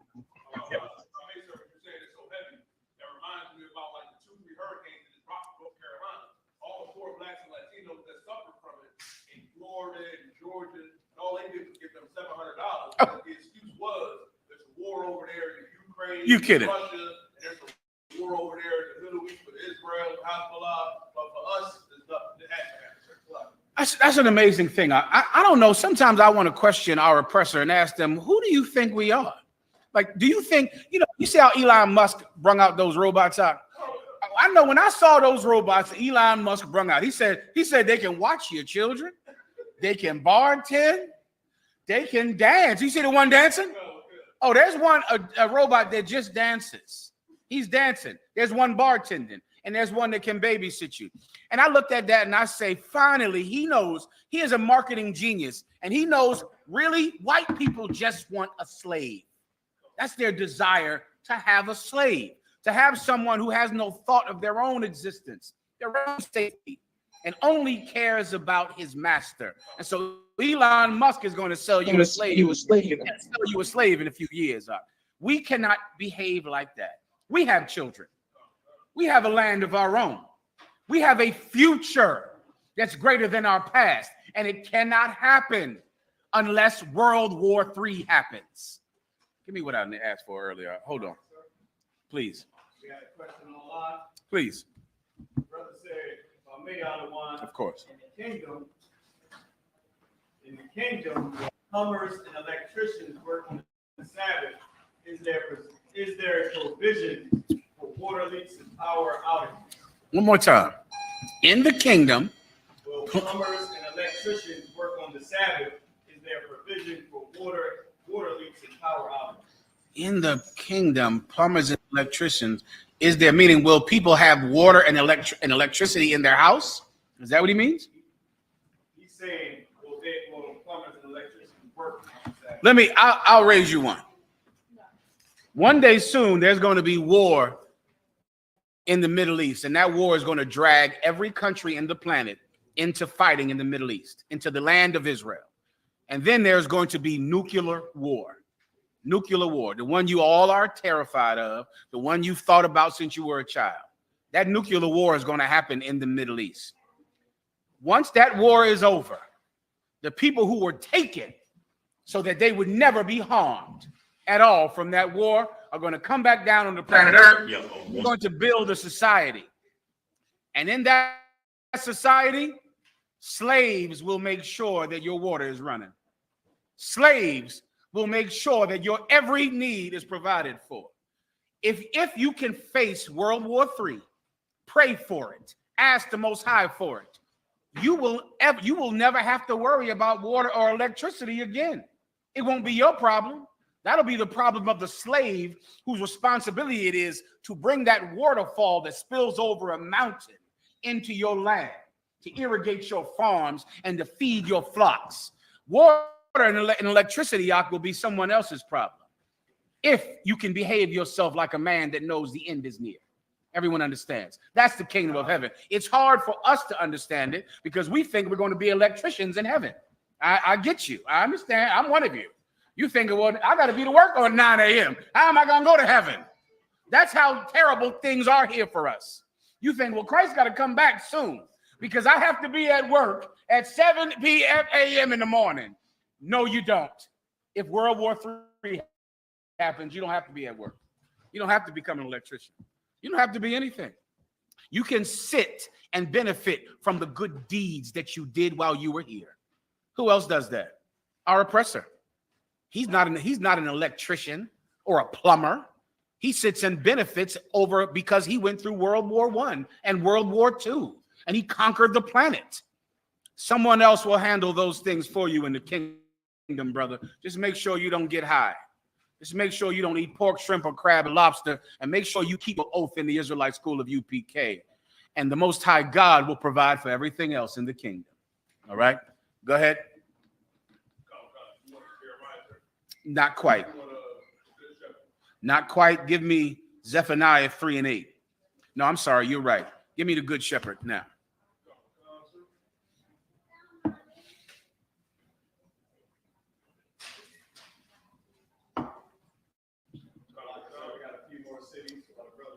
You got it? Just got in Houston. You got Chicago. All right, Houston, Chicago.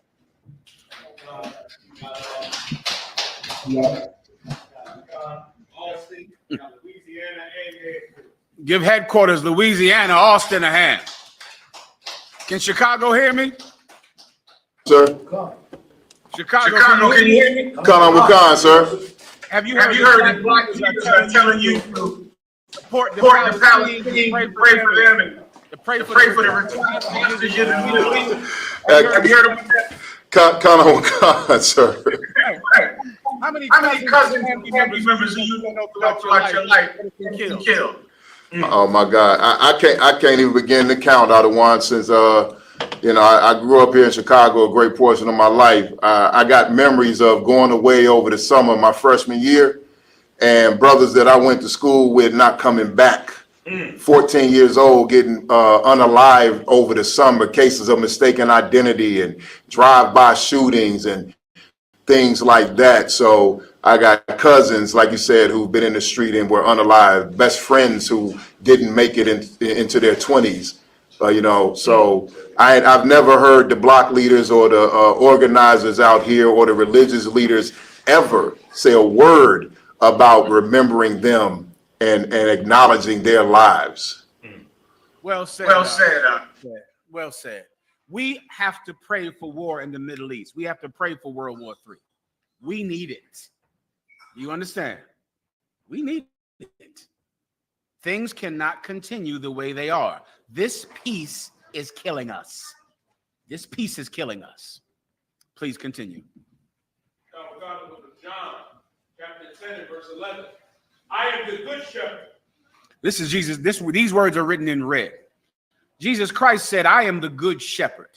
You know what a shepherd is, right? A shepherd is that man that watches over a flock of sheep. He has a big staff in his hand. He's in the mountains with these sheep. These sheep are in danger because they're in the mountains. There are bears and lions everywhere that want to eat his flock. But he's a good shepherd.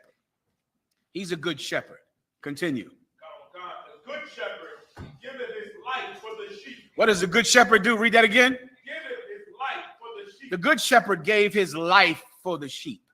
That's who we serve, Jesus Christ. That's who Commanding General Yohana serves, and which is why Commanding General Yohana has always been preparing us for World War III, because he follows Jesus Christ, and Jesus Christ is the good shepherd. The Bible also says that the good shepherd, when he sees that the wolf is coming, he protects the sheep from the wolf. Commanding General Yohana has always been trying to protect us from people that would influence us to be against World War III, because that's going to cause us to lose our lives. We have to encourage World War III. We have to want it to happen. We have to pray for it to happen, because otherwise we lose our lives. Everyone understands. And I'm sure Louisiana, are you there? Come, sir. Louisiana, what has life been like for you down there living in Louisiana? Nothing short of horrible, sir. I watched. I had a chance to be around the so-called mom and pop stores in the black community. I saw it all crumble under the crack epidemic, sir. So, it was horrible. The crack epidemic. How could I forget, brother?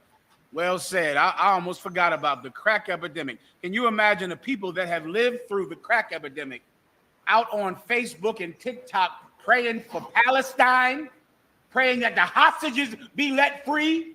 That's your concern? You are one of Elon Musk's robots. That's what you are. You're an Elon Musk robot. You're something that is made to serve someone else. God would have you be different. The Most High is Jesus Christ, and he's a good shepherd. He's going to protect us from the coming death.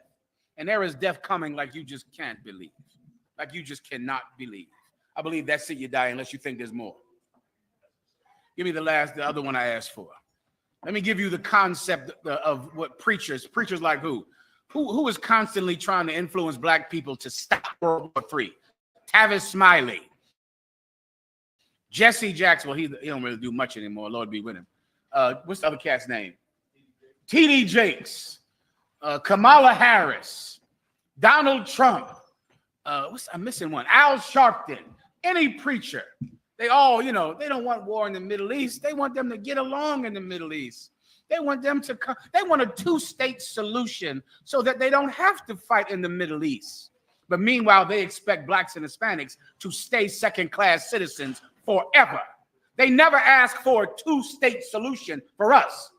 All I hear all day is that the Palestinians and the Israelis need a two-state solution.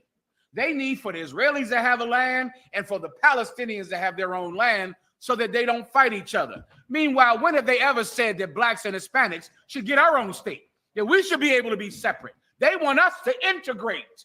They want us to join our oppressor, but they want the Palestinians to get their own country. You are an Elon Musk robot. You're made to serve another man, but you don't have any concept of what benefits your own people. But Jesus Christ is a good shepherd. He's a good shepherd. He protects us. And he sent Commandant General Yohana to pray every day for World War III. Can you imagine how many years Commandant General Yohana has been praying for World War III? Before you were ever goddamn born. He's been praying for it and praying for it, knowing that that was the only way that blacks and Hispanics could live.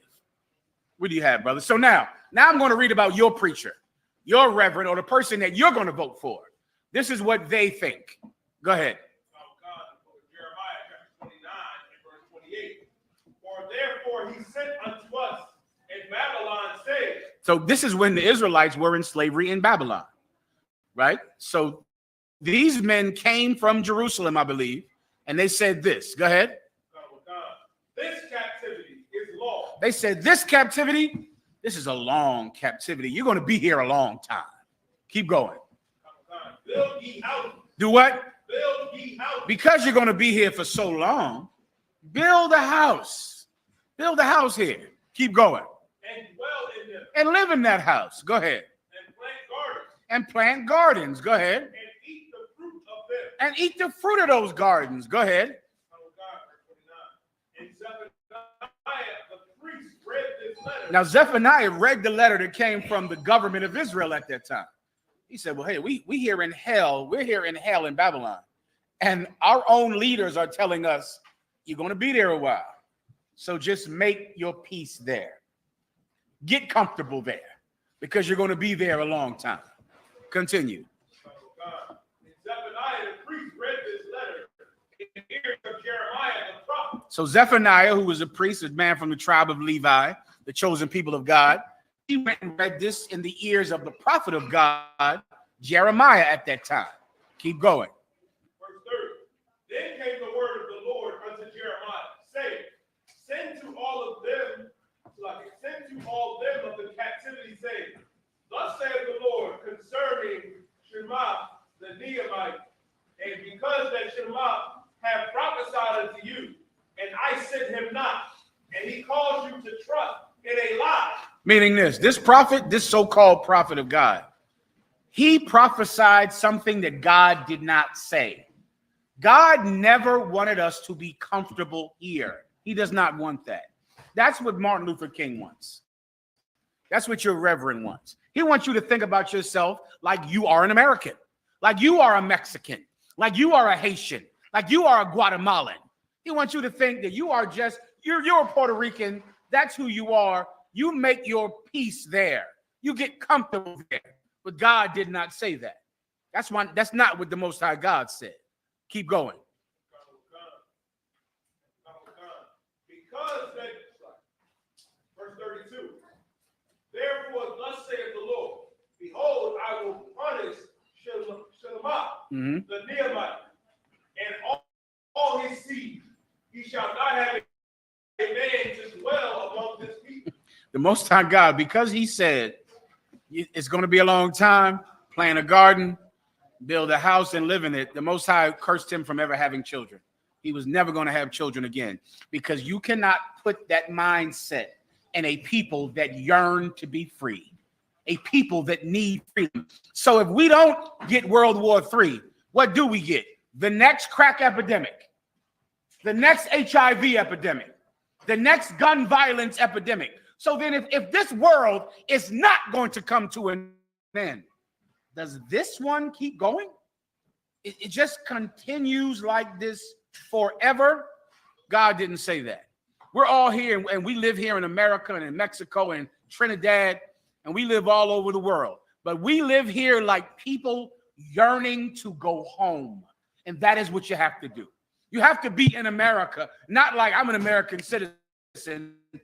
I live here. I'll become a Christian because that's what Americans do. I'll go vote because that's what Americans do.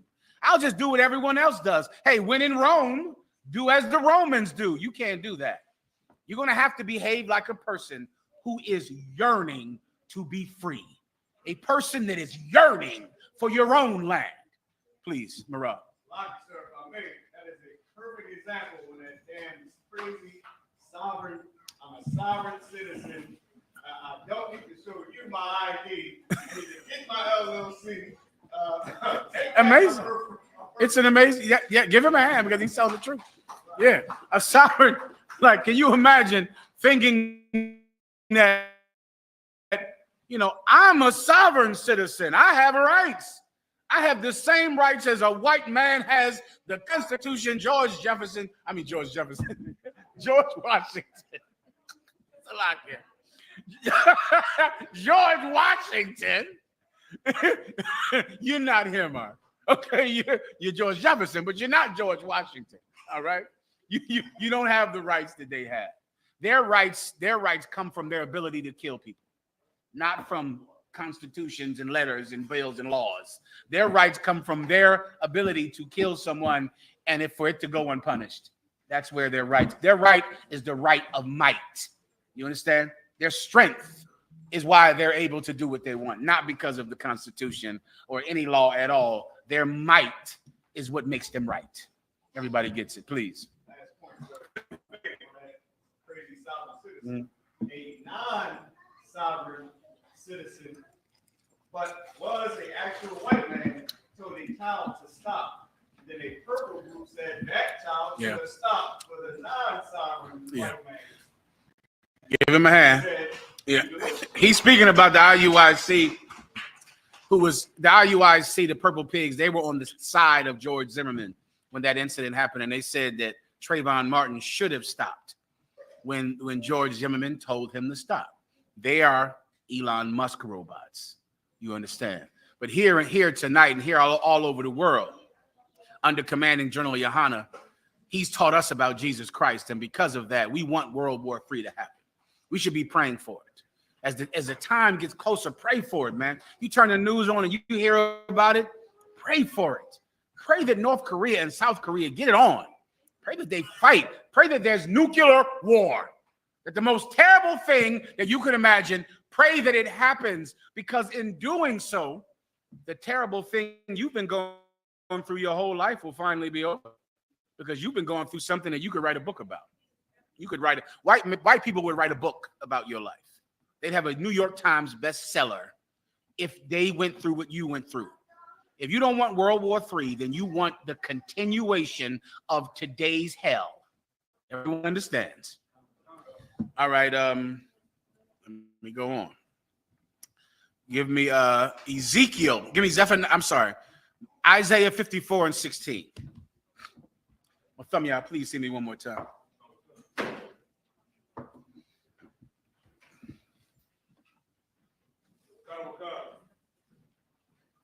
Isaiah chapter 54, verse 16. Behold, I have created the smith that bloweth the coals in the fire. Ooh-wee. The Lord said, I have created the smith. A smith is a blacksmith. A blacksmith is someone that used to exist a long time ago that would make weapons. He would make horseshoes as well, things like that. And the coals were because he had to make fire. The fire had to get very hot so he could stick metal in fire, melt the metal, and then shape the metal. The Most High God said he made the smith. This war that you see bubbling and burning in the Middle East, God made it up. That's where it comes from. God made the current situation in the Middle East. World War III is going to happen in the Middle East, where every nation on the planet will come down into the Middle East fighting over land, fighting over oil, fighting over hostages, fighting over Palestinian babies who have been killed, fighting over something.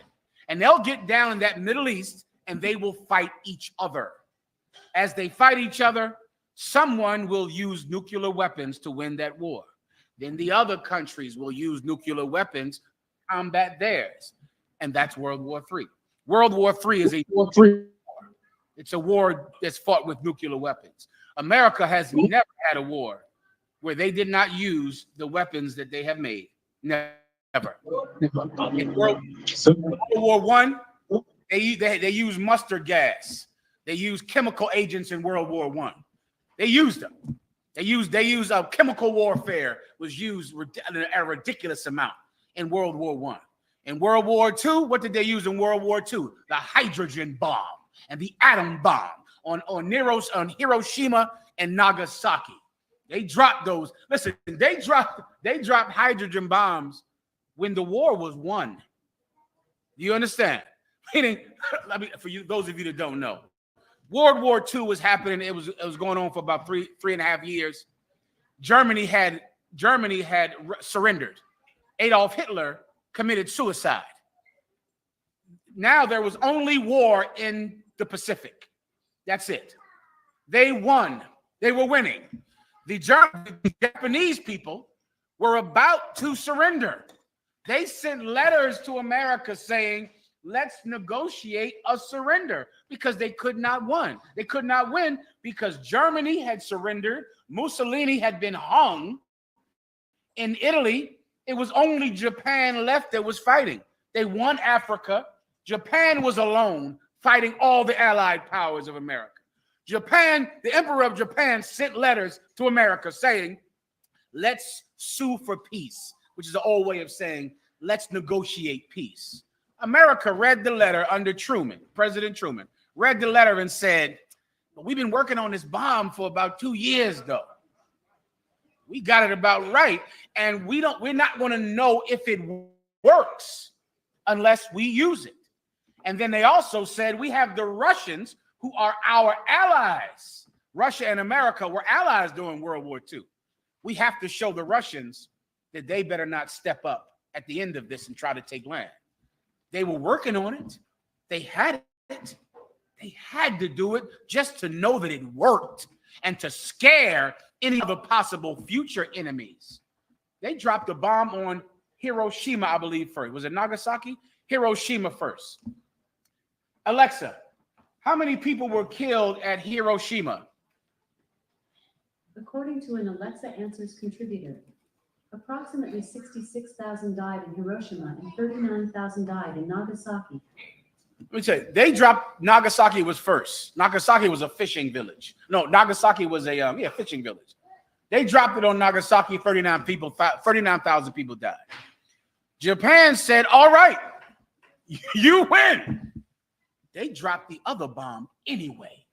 Even after Japan quit, they still dropped the bomb and killed double the amount of people. Are you telling me that America has nuclear weapons and they're never going to use them? I don't see that. That's not their record. When they make a weapon, they use it. America has a cache of nuclear weapons. I think they have maybe 10 times the nuclear weapons that Russia has. They're going to use those nuclear weapons on Russia. They're going to do it. It is who they are. It's like the old, raise your hand if you're a Gadite in here. Sister, you know the Gadite said that if a scorpion asks you to ride on their back and says they're not going to bite you, in the middle of a water where the scorpion will drown, the scorpion will still bite you. His reason is he's a scorpion. He can't help himself. America is going to use nuclear weapons. It's going to happen. They can't help themselves. They have to do it. Here's the good news. That nuclear war ends the wars between the Serenos and Norteños. It ends the wars between the vice lords and the gangster disciples and the black disciples. It ends the war between West Philly and North Philly. It ends the wars between this South Side gang and this guy gang and this blood and this Crip. It ends the war in your house with you fighting with your husband. It ends the war in your neighborhood with you fighting with the people that you lay in the bed with. It ends that war. We now will all have peace because of nuclear war. Everyone understands. Mirage. Salaki, General. Go ahead, Warrior. Shalom, General. It's wild, General. Good to hear from you. What can I do for you? Count on, sir. If I could, sir, I have three scriptures, if I could, General. Please. This is the book of Exodus, chapter 2, verse 23. And it came to pass in the process of time that the king of Egypt died, and the children of Israel sighed by reason of bondage. And they cried, and their cry came up unto the power by reason of the bondage. Verse 24. And the power heard their groaning, and the power remembered his covenant with Abraham, Isaac, and with Jacob. Verse 25. And the power looked upon the children of Israel, and the power had respect unto them. Salaki, sir. Give him a hand. That's a hell of a precept. The most, I'm sorry, go ahead, Mara. Give Honduras a hand. Honduras, are you there? Can Honduras hear me? You got it, Honduras. You want to say something, let me know. ¿Cómo te puedo ayudar? Also, too, in the zone, they got a question. Just unmute when y'all ready. Be respectful to the general, but unmute whenever y'all got a question. I appreciate you, boy. Let me keep going, all right? Where was I at next? Am I missing something? We had just ended off with Hiroshima and Nagasaki. Okay, solid. You know about all of that. That's proof that they're going to use their weapons. They used them back then. They used them in World War II. They are absolutely going to use nuclear weapons in World War III. Did I go over Isaiah 54:16? Are we done or we have more? Go ahead. And bringing forth an instrument for his work, and I have created the waster to destroy. Meaning the Most High God is the one that created the blacksmith that makes the weapons. The Most High God is the one that created the man that made nuclear weapons. He wants it to happen. He wants nuclear weapons to be used because the Most High God wants you to live. And you will not survive without this war. You cannot survive. All right, keep going. Verse 17, no weapon that is formed against thee shall prosper. This is why Christ said you shouldn't worry. Come on, man. You don't have to be all scared of World War III. You praying for it and praying for peace in the Middle East, praying for the Palestinians, praying for the hostages to come home like some you know what. You don't need to do that. Why? Because you are not going to get harmed in World War III. You're not going to get harmed. Your clothes won't smell like smoke in World War III. You're going to be fine. There's no reason for you to worry about it at all. But your enemy is going to be wiped out. There'll be no more remaining of the house of Esau. Your enemy is going to be gone. All of the people that came together and unified in your destruction will all be wiped out with one stroke. All of them. And I know that one people can be unalive and another people survive. I know that because I'm black and Hispanic. And I know that my people can die while other people thrive and live and get rich. So why is it so crazy to think that World War III can happen, nuclear war can happen, and my people can live, and some other people can cry? That's going to happen. You won't be harmed at all by World War III, but your enemy absolutely will finally be removed out of the way. Keep going. And every tongue that shall rise against thee in judgment, thou shalt condemn. And every tongue that opens their stupid mouth to come up against us will condemn them, which is what you see us doing right now. That's why it's important what you brothers are doing out in the street, man. Out on the internet, out on TikTok and Instagram, and on every other thing else that you out there speaking on. It's important that you condemn the people that speak against World War III, that say that it should not happen, that say that it's a bad thing. It's a great thing. It's an outstanding thing because blacks and Hispanics who obey the will of God will not be harmed. It's a good thing. Continue. This is the heritage of the servants of the Lord, and their righteousness is of me, saith the Lord. You get that. The water. Give me Zephaniah 3:8. Well, you know what I need? Oh, give me this day shall not come to pass. Where is that at? This day shall not come to pass. That's what you need. That's what you need to get your stupid head right about World War III. To get your mind together about World War III. That's what you'll do after tonight. You'll leave here tonight with your stupid head screwed on straight about World War III. You won't be all scared about it, worried about it, praying that somehow they come together and get along. You won't do any of that nonsense. You'll be encouraged and you will be gleeful when you hear about war in the Middle East, because war in the Middle East is the beginning of World War III. Everybody understands. You have that yet for me? I can give it to you. If you need it, let me know. I know where it is. It might be these things shall not come to pass. And then give me the four horsemen of the apocalypse in Zephaniah 1 and then Zephaniah 6. All right. Chapter 2, in verse 3. Let no man deceive you. There you go. By any means. Go ahead. For that day shall not come, except there come a falling away first, and that man of sin be revealed. That's why the Most High God said that we have to speak against these people. We have to condemn them who speak against this word. Why? Because our oppressor does not want anyone to know about the great day that World War III is. It's a wonderful day. It's an amazing thing. It's so beautiful I could cry that all of the nations on this planet will come together and fight each other. And in the end, we're the only ones left standing. That is just beautiful. That's what's going to happen. Now, our oppressor doesn't want you to know that. He doesn't want the world to know who he is and that he is a liar. And he's been lying to you about World War III, lying to you about nuclear war. He's been making you pray for peace in the Middle East while you die in your own neighborhood. That's an amazing, that's like magic, really. That's like a magical act that a people on crack and drugs and heroin could say, pray for Palestine. Pray for the Israelis. That's magical that he could even achieve something like that. Well, the Most High God wants him to be revealed, to be the devil the Bible speaks of. And that day shall not come to pass unless he is revealed. Don't you want Jesus Christ to come back? Goddamn Christians out there listening. You don't love Jesus? What happened to Jesus? You don't care about him now. You don't want Jesus Christ. You don't love your Lord and Savior in the blood of Jesus on the holy cross and Episcopalian Jesus love and everyday holy day saints, Mount Olive. You don't love Jesus now? I thought you loved Jesus. Well, Jesus Christ is not going to return without World War III.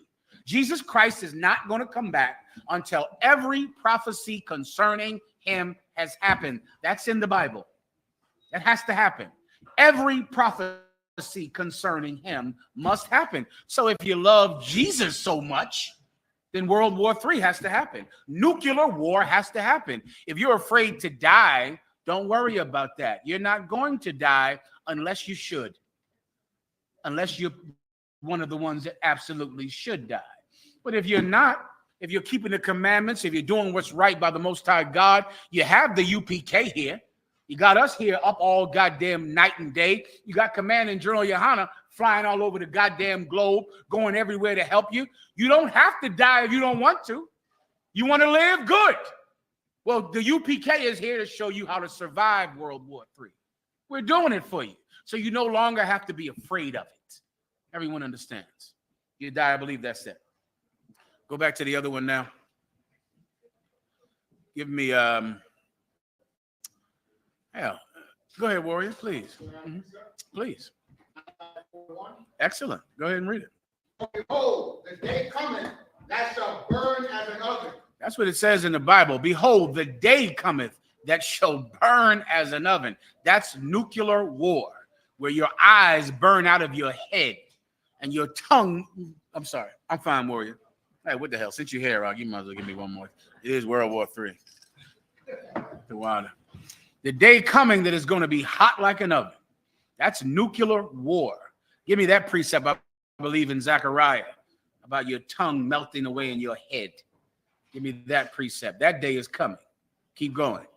And all the proud, yea, and all that do wickedly shall be stubble. Come on now. Why is that such a bad thing? All the proud and all the proud that do wickedly, they shall be stubble. You know what stubble is? Stubble is like you take a wood and you burn it down, and it's the little crunchy bits of brown, hot wood that you could just step on, right? That's what stubble is. All of the proud. Who is proud? Our oppressor is proud. There is no one more proud than our oppressor. He's going to become firewood soon. He'll be gone. He'll be gone. There'll be no more of him. No more liars. No more thieves. No more molesters. No more of the people that hurt. Oh, Lord. I just said that word. I should have said it there. You better come over here real fast. You die for this. One of y'all. I'm still up, but I got to stop. They gave me a warning. All right. No more people that abuse children. They're firewood. Your preacher is firewood. Your preacher is kindling. That's what's going to happen to him. It's going to be time to feed the worms shortly. Shortly. Any more? I'll get you, sis. Go ahead. And the day that cometh shall burn them up, saith the Lord Yahweh. Come on. Don't you know that's why the world is such a bad place? Everyone knows we live in a bad world, right? I think even our oppressor, other nations know that this world is an evil place, right? Am I correct about that, Marah? Wouldn't you say that it is universally believed that this world is a cold and bad place? All fake Israelites believe that. The I.S.U.P.K believes that. All Christians, Muslims believe that. Am I right or wrong, y'all? Tell me. Marah. Go ahead. It's a kids movie called The Lawrence. At the end of the movie, it says, "You don't change, then you can't help somebody else. You got to change first." I'm like, dang. Yeah, but they know. Listen, every race knows that this world is a terrible place. Now, this precept just answered a question for you, and World War III will solve the problem for you. Why is the world such a terrible place? I'll give everyone a shot to ask it while I drink more of this good scotch.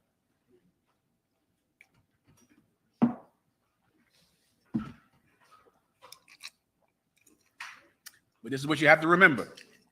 The answer will be in the precepts we discussed. You want to think that.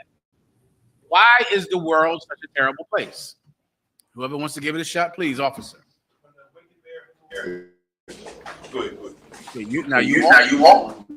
You're walking down the street of it.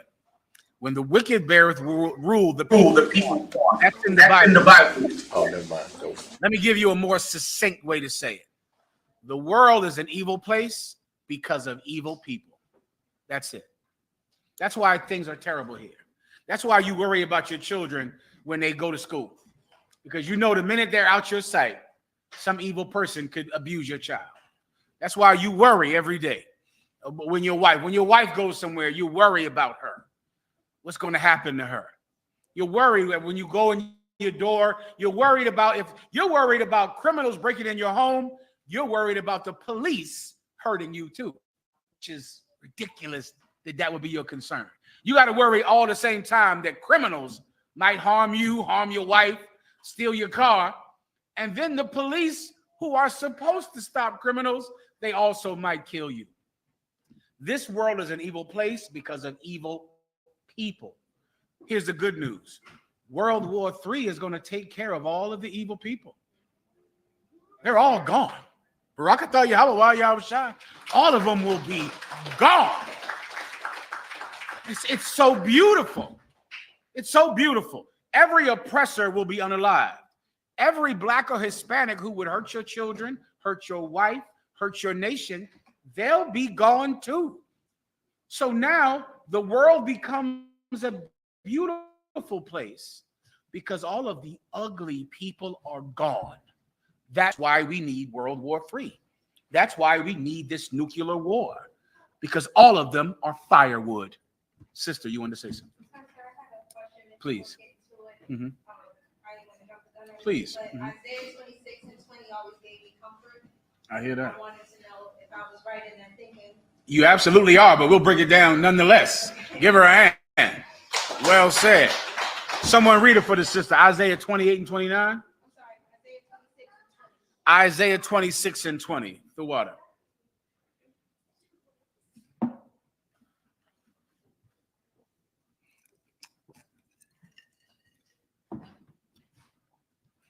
This is the book of Isaiah, chapter 26 and verse 20. Come, my people, enter thou into thy chambers. Forget about it. Let me give everyone some context, right?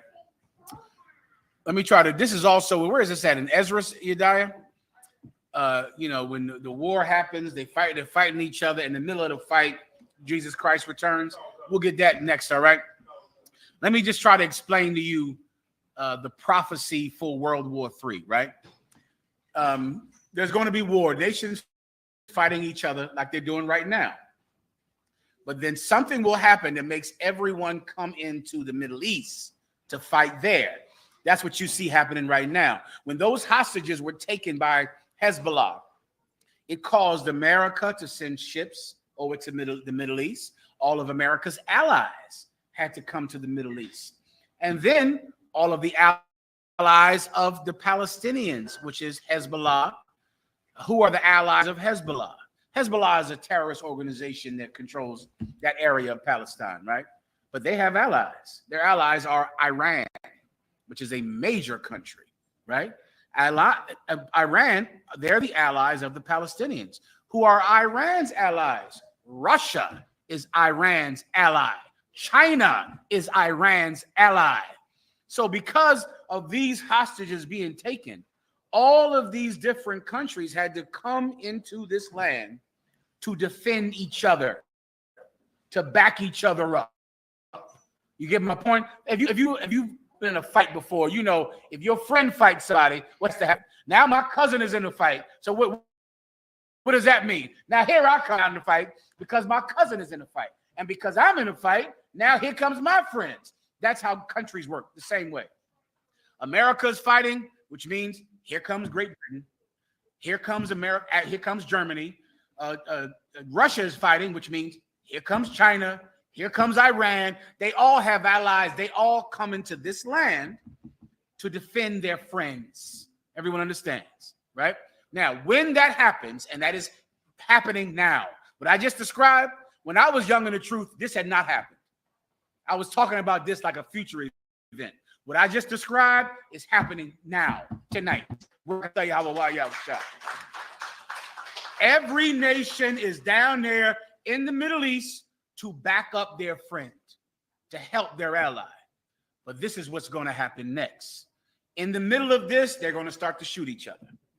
As they shoot each other, one of those countries who has nuclear weapons will use those nuclear weapons to win that fight. Who has nuclear weapons? America, Great Britain, Germany, India. They have nuclear weapons on this side. On the other side, the side of Russia, North Korea, South Korea, and Pakistan. They have nuclear weapons. I'm sorry, and the country of Israel has nuclear weapons. Please. China also has nuclear weapons. One of those countries, once one uses them, the other one uses them, the other one uses them, the other one uses them. Do you understand? And then now there's nuclear war. Now, right before those nuclear weapons are used, this is what's going to happen. So now you get my point? So this is right before, right when there's going to be so much death that whoever is breathing is going to die. You understand? This is what will happen. Now you go ahead and read. Whoever had it, please read it for her. Mm-hmm. No, the one that she asked for earlier. Mm-hmm.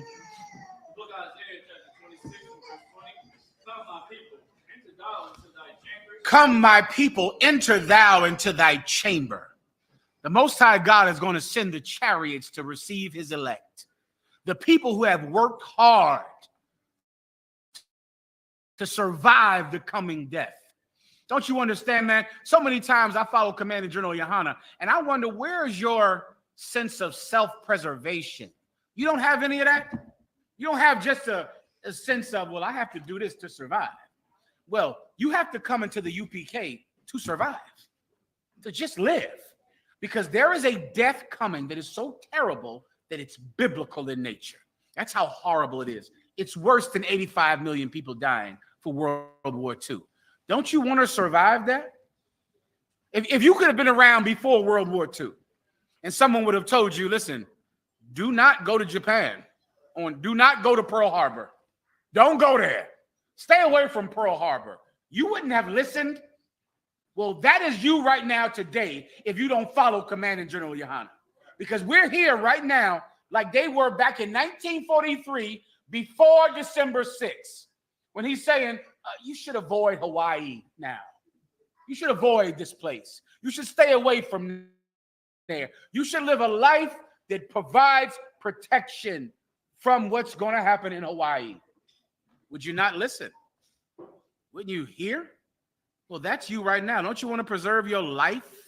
There is death coming that is so extreme, there will be no way to not die unless you are saved, preserved, and protected in a chamber sent by God. The Most High God is going to send his chariots right before the nuclear war. His chariots are coming. That's when you're going to hear the trumpets roar, and the angels of God will be here to protect you. And then now the elect of God will be taken up into these chariots. Inside these chariots will be rooms with the doors shut, so that none of the nuclear power, none of the nuclear fire ever touch you. You'll be safe in there. The Most High has prepared these chambers or these rooms for you from before the foundation of the world, when he knew he was going to do this. These rooms are inside what you would call UFOs, what the Bible calls the chariots of God. Keep going. Shut your door in that chamber. Go ahead. Hide thyself as if were for a little moment. Hide yourself like it was for just a moment. That's how you want to think about it. You want to think like, who? Oh man, it was. I know Russia. I was watching the news one day, and I see Russia and America pointing weapons at each other. I'm watching the news, and I hear they saying that you should go down into your basement and hide. Think about what people had to do during Hurricane Katrina. People had to do in North Carolina. It's so similar in that you're living your normal everyday life. Give me two shall be in the field, one taken, one left behind. You're living your average everyday life. You're going to work, you're watching your kids, and all of a sudden you hear the news say, go in your basement, get to high ground. I heard them telling me I should get some gasoline and get some food. I kind of ignored that. I didn't think it was really anything. Think about people felt in Florida just now. When they hear about some danger coming, the storm that might be coming, but I've heard that before my whole life, wars and rumors of wars. I've heard this rumor that it was going to be a big storm in Florida, so I kind of ignore it, right?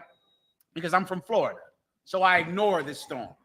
But then it starts to seem like the rumors are getting too loud. At the last minute, I say, maybe I should get to high ground. Then the water is up to here. And now I'm scrambling. Now I'm trying to get on my roof. Then the water is here. And there's only one thing to do when the water gets here. Pray. Pray to the Lord. What if you knew about it before it got to here? You would pray now. You would prepare now.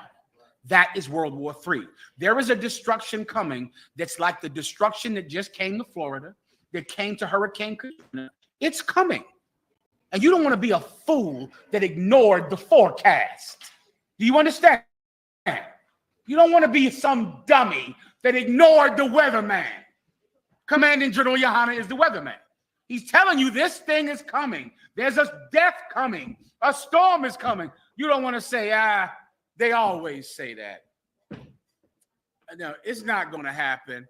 Nothing will happen. It's coming. It is going to happen. Does everyone understand? When it happens, those of you that have prepared, those of you that have made your hearts ready, those decided that you want to live and not die, you'll be taken up into the Most High's chariots, and you'll be hidden away as if it was just a second that you need to hide away. Just a second. Just get in there, shut the door, close your eyes. It'll be over in a minute. That's going to happen on the Most High God's chariots during nuclear war in the Middle East. Continue. Until indignation be overfed. Until the indignation. What is indignation? Indignation is anger. Until the anger passes, hide in these chariots. That's why we're here. That's why we joined the U.P.K. We joined the U.P.K. for the same reason that people in Florida should have watched the weather report. People in North Carolina should have watched the weather report, because we want to live. And we know that a death is coming because the weatherman has told us. He's given us the forecast. Who wants to break that word down to me before I ask Alexa? What does forecast mean? Forehead, forethought. What does forecast mean, officer? To see ahead. Someone is saying, if you live in North Carolina, get to high ground. Leave now. Get out of North Carolina. Get out of Florida. If you live in Tampa Bay, leave now. Leave 3 weeks ago. Don't ignore the forecast, the thing that is telling you what is going to happen before it happens. Don't ignore that. You want to die? That's what you would have to be to ignore World War III. You're going to die. We're here so that you don't die. Commander General Yohana is here giving you the forecast. Does everyone understand? Keep going. Whoever was reading, keep going. Finish this. You done? Solid. Give me the other one I asked for. Go ahead. Please. Please. Is the day of the Lord the same as World War III? No, the day of the Lord is not World War III. World War III is a prophecy that must come to pass for the day of the Lord to come to pass. World War III is the final prophecy before the chariots return. So you want to think before World War III, what do you need? Nation against nation, race wars, riots in the street. That's in the Apocrypha as well. When you see tumult among the people, oh boy, the election time is coming. And those Donald Trump people are going to burn down something. Win or lose, they'll burn down something. Right? There's going to be, they spent $6 billion on this election. That money is going to go to giving some man $20 an hour to become 500 men to go out and burn something down. They're going to pay for armies with this money that they have. You remember Black Lives Matter, don't you? Where are they at now? Gone. But Black Lives Matter was paying $20 to form an army of 2,000 people that would just burn everything, wreck everything, destroy everything, so that Hillary Clinton could become president. She lost. And then January 6th came. And then Donald Trump's people went and raided the Congress, raided that place. Now, a brother called me 3 days ago and he said, and you'll hear about this on your own, people are paying $20 an hour to go work for these candidates. Have you not heard about this? You will. They're paying $20 an hour for you to become a member of the army of Kamala Harris or the army of Donald Trump. These armies are going to fight each other. And you will see tumults among the people, riots among the people. That's a prophecy. The poverty, the COVID-19 virus, that was another prophecy. That was a plague that the Most High God said would happen. You're going to see disease, poverty, death. All of these things are prophecies. The final one is when nation upon nation, give me that right now, nations upon nations into the valley. You're going to see countries upon countries come down into the valley of decision. And when they get there, they're going to fight each other. In that fight, they're going to have to use nuclear war to win the fight. Before that happens, Jesus Christ is going to come back. The chariots will be in the sky and the trumpets will war. And the people that the Most High God has decided to save because of their good conduct, because they stood so stiffly for him upon the earth, or because they helped the man that stood for God, they're going to get up on the chariots and never see nuclear war ever. The fire will never touch them. 1,000 shall fall on thy right hand, 1,000 shall fall on thy left, yet the smoke shall never come near to thee. It will never touch you. You'll be on the chariot, protected, safe, in the chamber. After that, what's the question about the day of the Lord? The day of the Lord is that. The day of the Lord is when those chariots come back. So the World War III happens before the coming of Jesus Christ. But the coming of Jesus Christ is happening when the Third World War III happens. Sometime when it happens, that's when the chariots are going to return. So when you hear about, oh, Russia attacked America, they're fighting in Jerusalem. They're fighting in the in the coast of this city. They're fighting. They're shooting each other. Somewhere in there, somebody is going to launch a nuclear weapon. Somebody. And then their enemy is going to launch one back at them. Then they'll attack Russia. Then they'll attack the mainland United States, the mainland UK, the mainland France. Somewhere in there, you're going to hear trumpets roar. And that's the coming of Christ. That's the day of the Lord, is when Christ returns. You understand? Marah. So we had a question from headquarters. Mm-hmm. From Oklahoma. He said, what scripture best says we get peace when the nations go to war? Oh, there's so many of those, and they're good ones too. Bear with me 1 second. On the tip of my tongue. We get peace when the nations go to war. Let me think about it for 1 second, Ak. I'll give it to you. Let me try to get these precepts that General Hazayan gave me real fast, but it's the perfect one is right on the tip of my tongue. Let me just think of the perfect one for 1 second, all right? Stand by, I'll give it to you, all right? Ooh, it's right there. It's coming. Stand by, brother, all right? Headquarters, all right? Let me wrap up these precepts that Haz gave me, all right? If I may add one. Go ahead, Warrior. I got that precept you had asked for in 2nd Esdras. Go ahead, please. It's the book of 2nd Esdras, chapter 13, verse 29. Behold, the days come when the Most High will begin to deliver them that are upon the earth. Mm-hmm. Verse 30. And he shall come to the astonishment of them that dwell the earth. That's an excellent precept. Stand by. The days are coming when the Most High shall deliver them that dwell upon the earth. Here, that's us. We live on this earth. We're here on this ground, suffering on this ground every day. No one cares about you. No one wants to fight a war for you. No one gives a damn about you at all. Our oppressor fought the Civil War and then made you a double slave in the North at the end of the Civil War. If you're living in New York, Philadelphia, and Chicago, they went to war so that you could live in North Philly, so that you could be right there. So you could live in Washington, D.C., so you could live in Detroit, so you could live in Chicago. They fought a war over that. That's why they went to war, so that you could stop being the slave in the South and begin to be the slave in the North. No one cares about you, but the Lord our God, he cares about you because he cared about your forefathers, Abraham, Isaac, and Jacob. And the Most High God is going to do what? Read that again. Verse 30. And he shall come to the astonishment of them that dwelt on the earth. And we're going to be astonished. What does the word astonished mean? Amazed, shocked. Like our salvation that's coming is shocking. What did you think you'd be saved by? Kamala Harris? That's what you thought, right?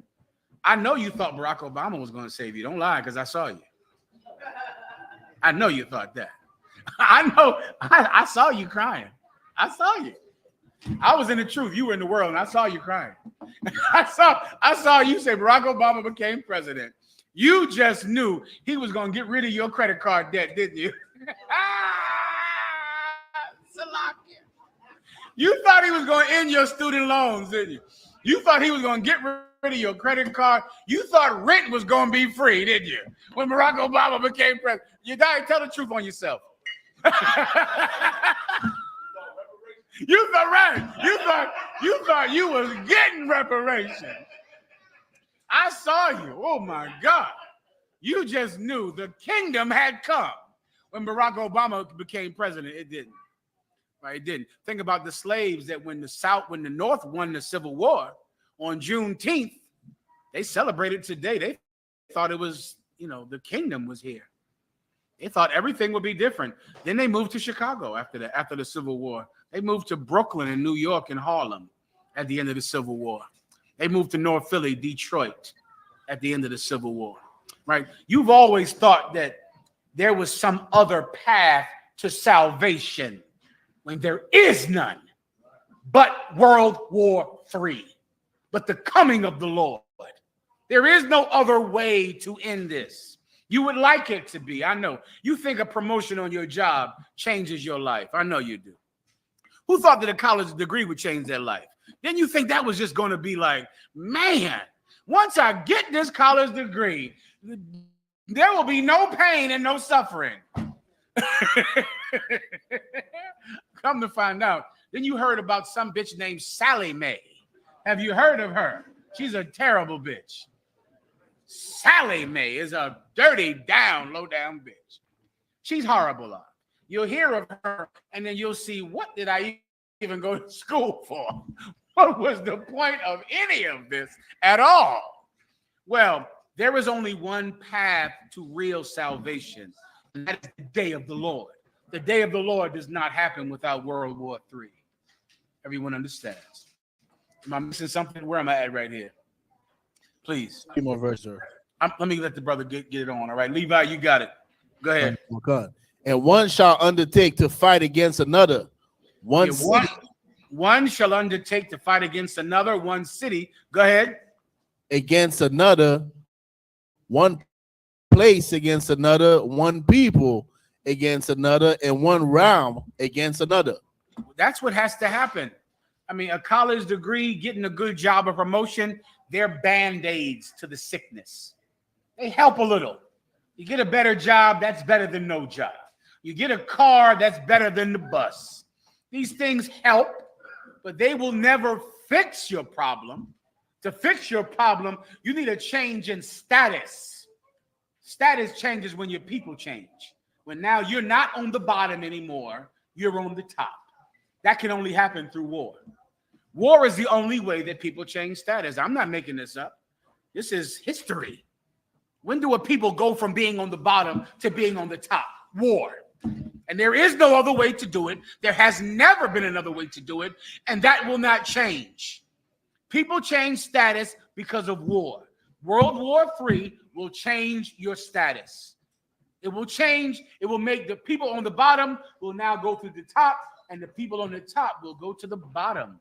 That's what's going to happen. Now your children are upper class children.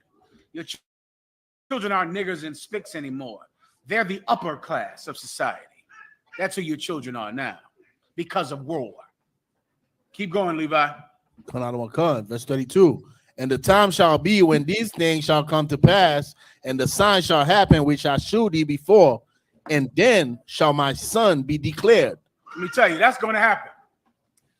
France and England and Saudi Arabia and the United Arab Emirates and Kuwait, they all coming down to the valley of decision. Give me that next, after Levi.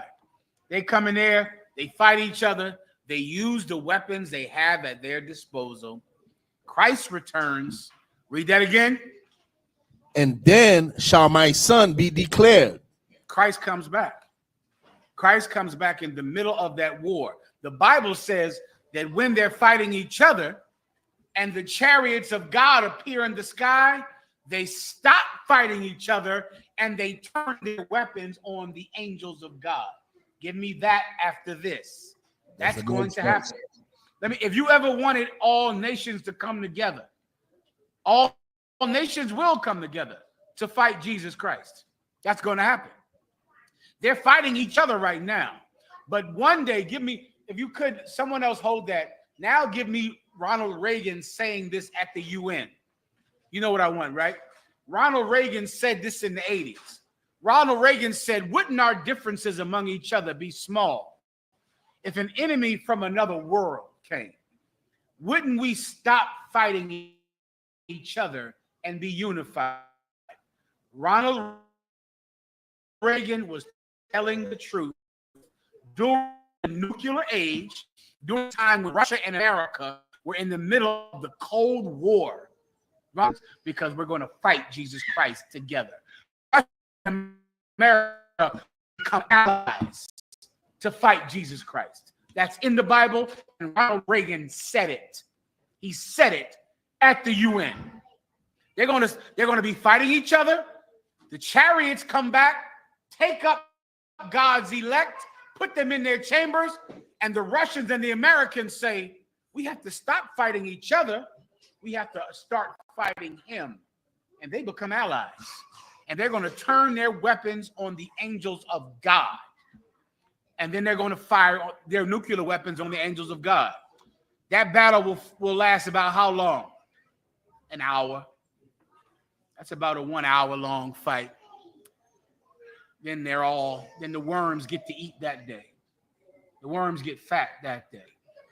Everybody understands. I'll break it down for you right now. You die? What do you? I'm sorry. In our obsession with antagonisms of Levi? That was the next verse the moment. mentioned. We often Okay, did I just say that, or do you need more? What time do I end the class, you die? What's the usual? What's time? Find out. See what Commander Julian Hunter wants me in the class. All right. If he's available, he might not be. Go ahead. All right, go ahead and play it.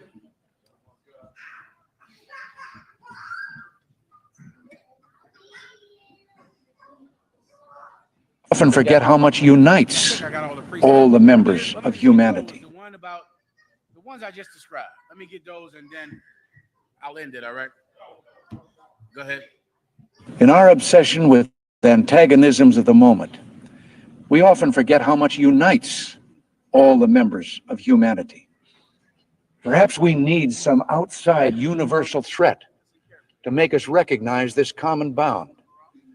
I occasionally think how quickly our differences, in our obsession with antagonisms of the moment, we often forget how much unites. Someone read the precept while we're waiting. Mirage, just start playing it. I'll stop when you read it. Go ahead, Art. Yes.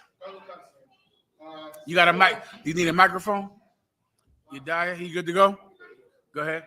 Joel 3:14. Multitudes in the valley of decision. What does 13 say? Put ye in the sickle, for the harvest is ripe. That's an old school Commander General precept. He used to always say that. Put ye in the sickle, for the harvest is ripe. The sickle is that thing like that thing. What's that big old thing that you see the angel of death in the cartoons? You know, that big old. Say it again. A sickle, right? You swiping it and swiping it. Say again. Give him a hand. The Grim Reaper. That's that thing the Grim Reaper has. Well, that thing is to turn grass into hay. It's a sickle. And In our obsession with antagonisms of the moment, put ye in the sickle, for the harvest is ripe. Meaning it's time to kill the grass. It's time to kill the wheat. It's time. The wheat is fat and plump, and it's time to kill it. It's a metaphor for war. It's time for war. Continue. Come, get you down, for the press is full. Come get you down, meaning he's cutting down the wheat, for the press is full. we often forget how much unites all the members of humanity. Perhaps we need some outside universal threat. All right? You cut down the vines so that you can press the grapes into juice to make wine. Keep going. The fat is talking about the guts of grapes. When you press the grape down and those guts come out, and the guts are overflowing the pulp of the grape, so that you can get all that grape juice to make wine. All of this is a metaphor for blood and for war. Keep going. For their wickedness is great. Their what? Their wickedness is great. How evil does this world have to get before you pray for war? How much more do you want to take? COVID wasn't enough for you. Crack wasn't enough. Heroin wasn't enough. Child abuse wasn't enough. The public schools you had to go to. Welfare, poverty, the projects. How much until you say it's enough, it's grown enough, it's time to cut it down? You have to pray for war. The wickedness is just too much. Keep going. Multitudes. Listen carefully. Multitudes. Multitude is like multiplication. Many. Go ahead.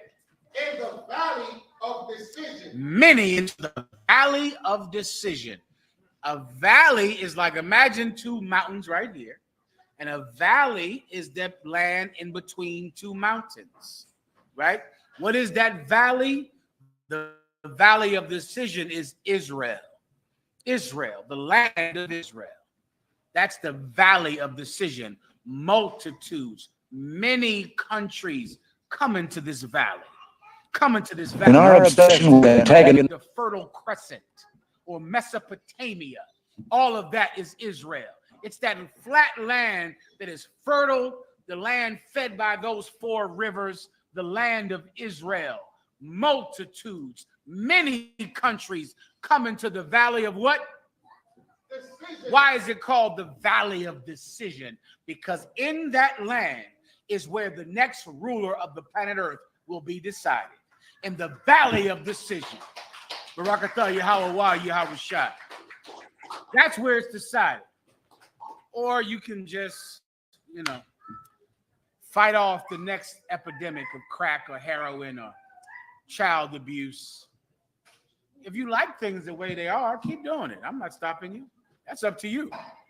Me, myself, I'd prefer a new king, a new ruler. Come on now.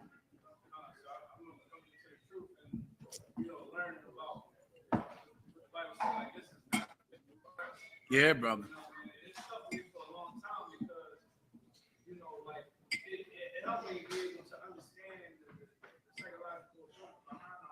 Yeah. So like when you mentioned college, Yeah. I went to school.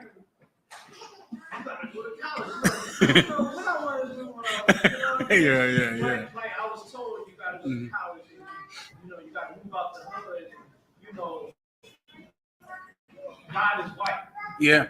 But once you really understand the Bible, you see the circumstances that we under and the environment that put around it, you really start to realize, okay, I need Christ to be something else with Christ. Yeah, give him a hand now. Let me tell you about it. There are so many men that thought that a temporary solution was a permanent one, and they found out the wrong way. There's a man named Puff Daddy that wanted to do what? Make it out the hood. Who ever heard Puff Daddy's story about the roaches? Who knows what I'm talking about? You've never heard this story?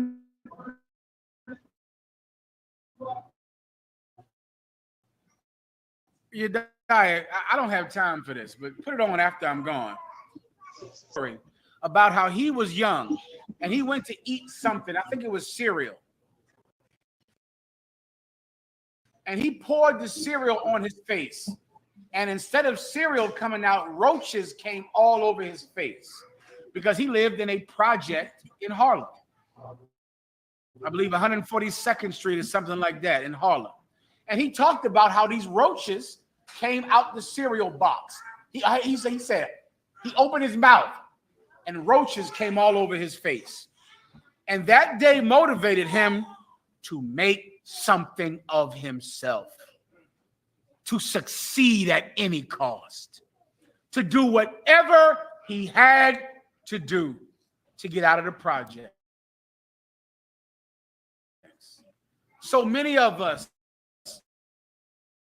have thought that these temporary fixes, they don't. And you find out the hard way. There is only one way to change the world, and it's a one-word answer. Give me the answer. Give me the answer. In the room or out the room, it changes the world every time it happens. Every time it happens, it changes the world. The car? Give him a hand. War is the only thing that changes the world. At World War I, Germany was in charge. They weren't after World War I. World War II, who was in charge? Great Britain was in charge. Who'd you have on the? You had Queen Elizabeth and her father, King George. And before that, you had Queen Anne and Queen Victoria. Great Britain was in charge of the world. Then World War II happened. Then America was in charge after World War II. Now World War III is coming. There's going to be a new ruler after World War III. That new ruler will be blacks and Hispanics. A new heaven and a new hell, a new earth and a new heaven.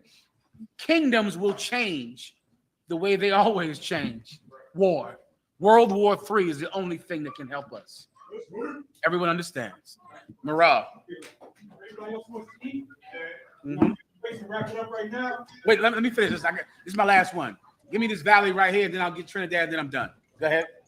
For the day of the Lord is near in the valley of decision. The day of the Most High God is near in the valley of decision. That's where it's happening.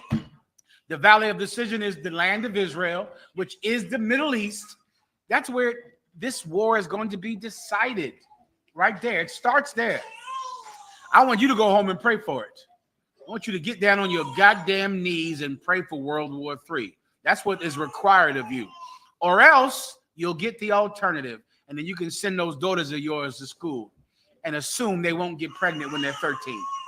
You can assume that. Just like my mother assumed that she was wrong. Do you understand? She was wrong. You can assume that the death that happens to you won't happen to them. You will be wrong. You have to pray for war. It is the most important thing in life. It is how nations change positions on the earth. It's how the loser becomes the winner and the winner becomes the loser. Nations into the valley of decision. Any more? For water, what was the last thing I just said I wanted to go over? The brother's question, all right?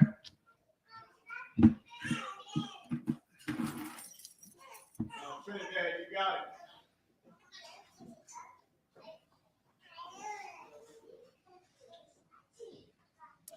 Any questions in the room before I end the class? Any questions from Detroit, Chicago, Austin? Any questions? Go ahead, Al. Just one thing, right? You know, knowing that, you know, we being here in the Caribbean, right? We always look to our bigger brother, and you know, Judah being in America, you know, help us in this aspect that without this, the knowledge of the truth, you know, passing down, you know, we will be able to really have what we have right now, right? And it's so important, wherever, like, we're bringing out, the nation should be very, let me say, thankful for what Commander General Yana has done. And, you know, he raised up righteous black men to continue to walk on in this struggle. Just as our King, Yahushua, said that, you know, this truth is going to be handed unto, you know, men that will continue on in it. And I just wanted to say to Wada on behalf of the Trinidad and Tobago School, where I will be able to know to really get this and, you know, throughout the Caribbean, you know, islands. Give him a hand. Well said. And just so you brothers out there know, the camp in Trinidad, Commanding General Yohana is very impressed with your progress, Trinidad. Commanding General Yohana receives excellent reports from Captain Mashak Mayum and from General Hazayan about your progress. And you are men of well-renown in the UPK. Your brothers know about your work up. Your brothers know about your work, and we value you, and we thank you for your service in Trinidad. All right, brother? He got it. Anything else, Marah? Mayan? Come on. Yeah, give him a hand. Ronald Reagan. The water, you're right. Let's play Ronald Reagan, and that's that. Go ahead.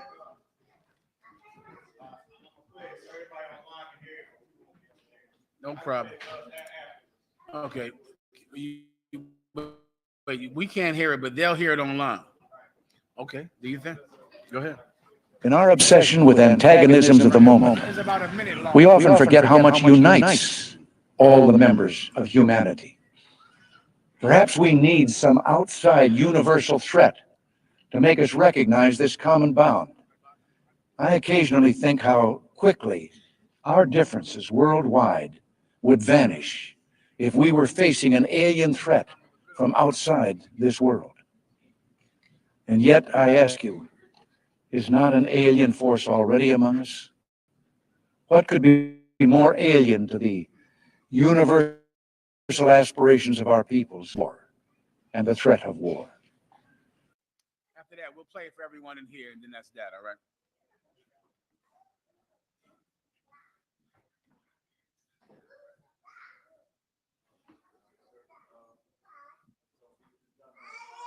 All right. So everyone online, I'm going to play it one more time for the brothers and sisters here in Philadelphia, all right? And then I'll end the class. Go ahead.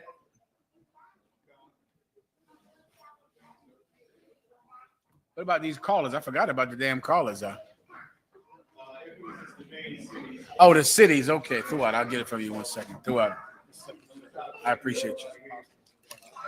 Of the moment. Come on, brother. We often forget how much unites all the members of humanity. Perhaps we need some outside universal threat to make us recognize this common bond. I occasionally think how quickly. Say your name, Warrior. A war in your rib. What's your rib's name?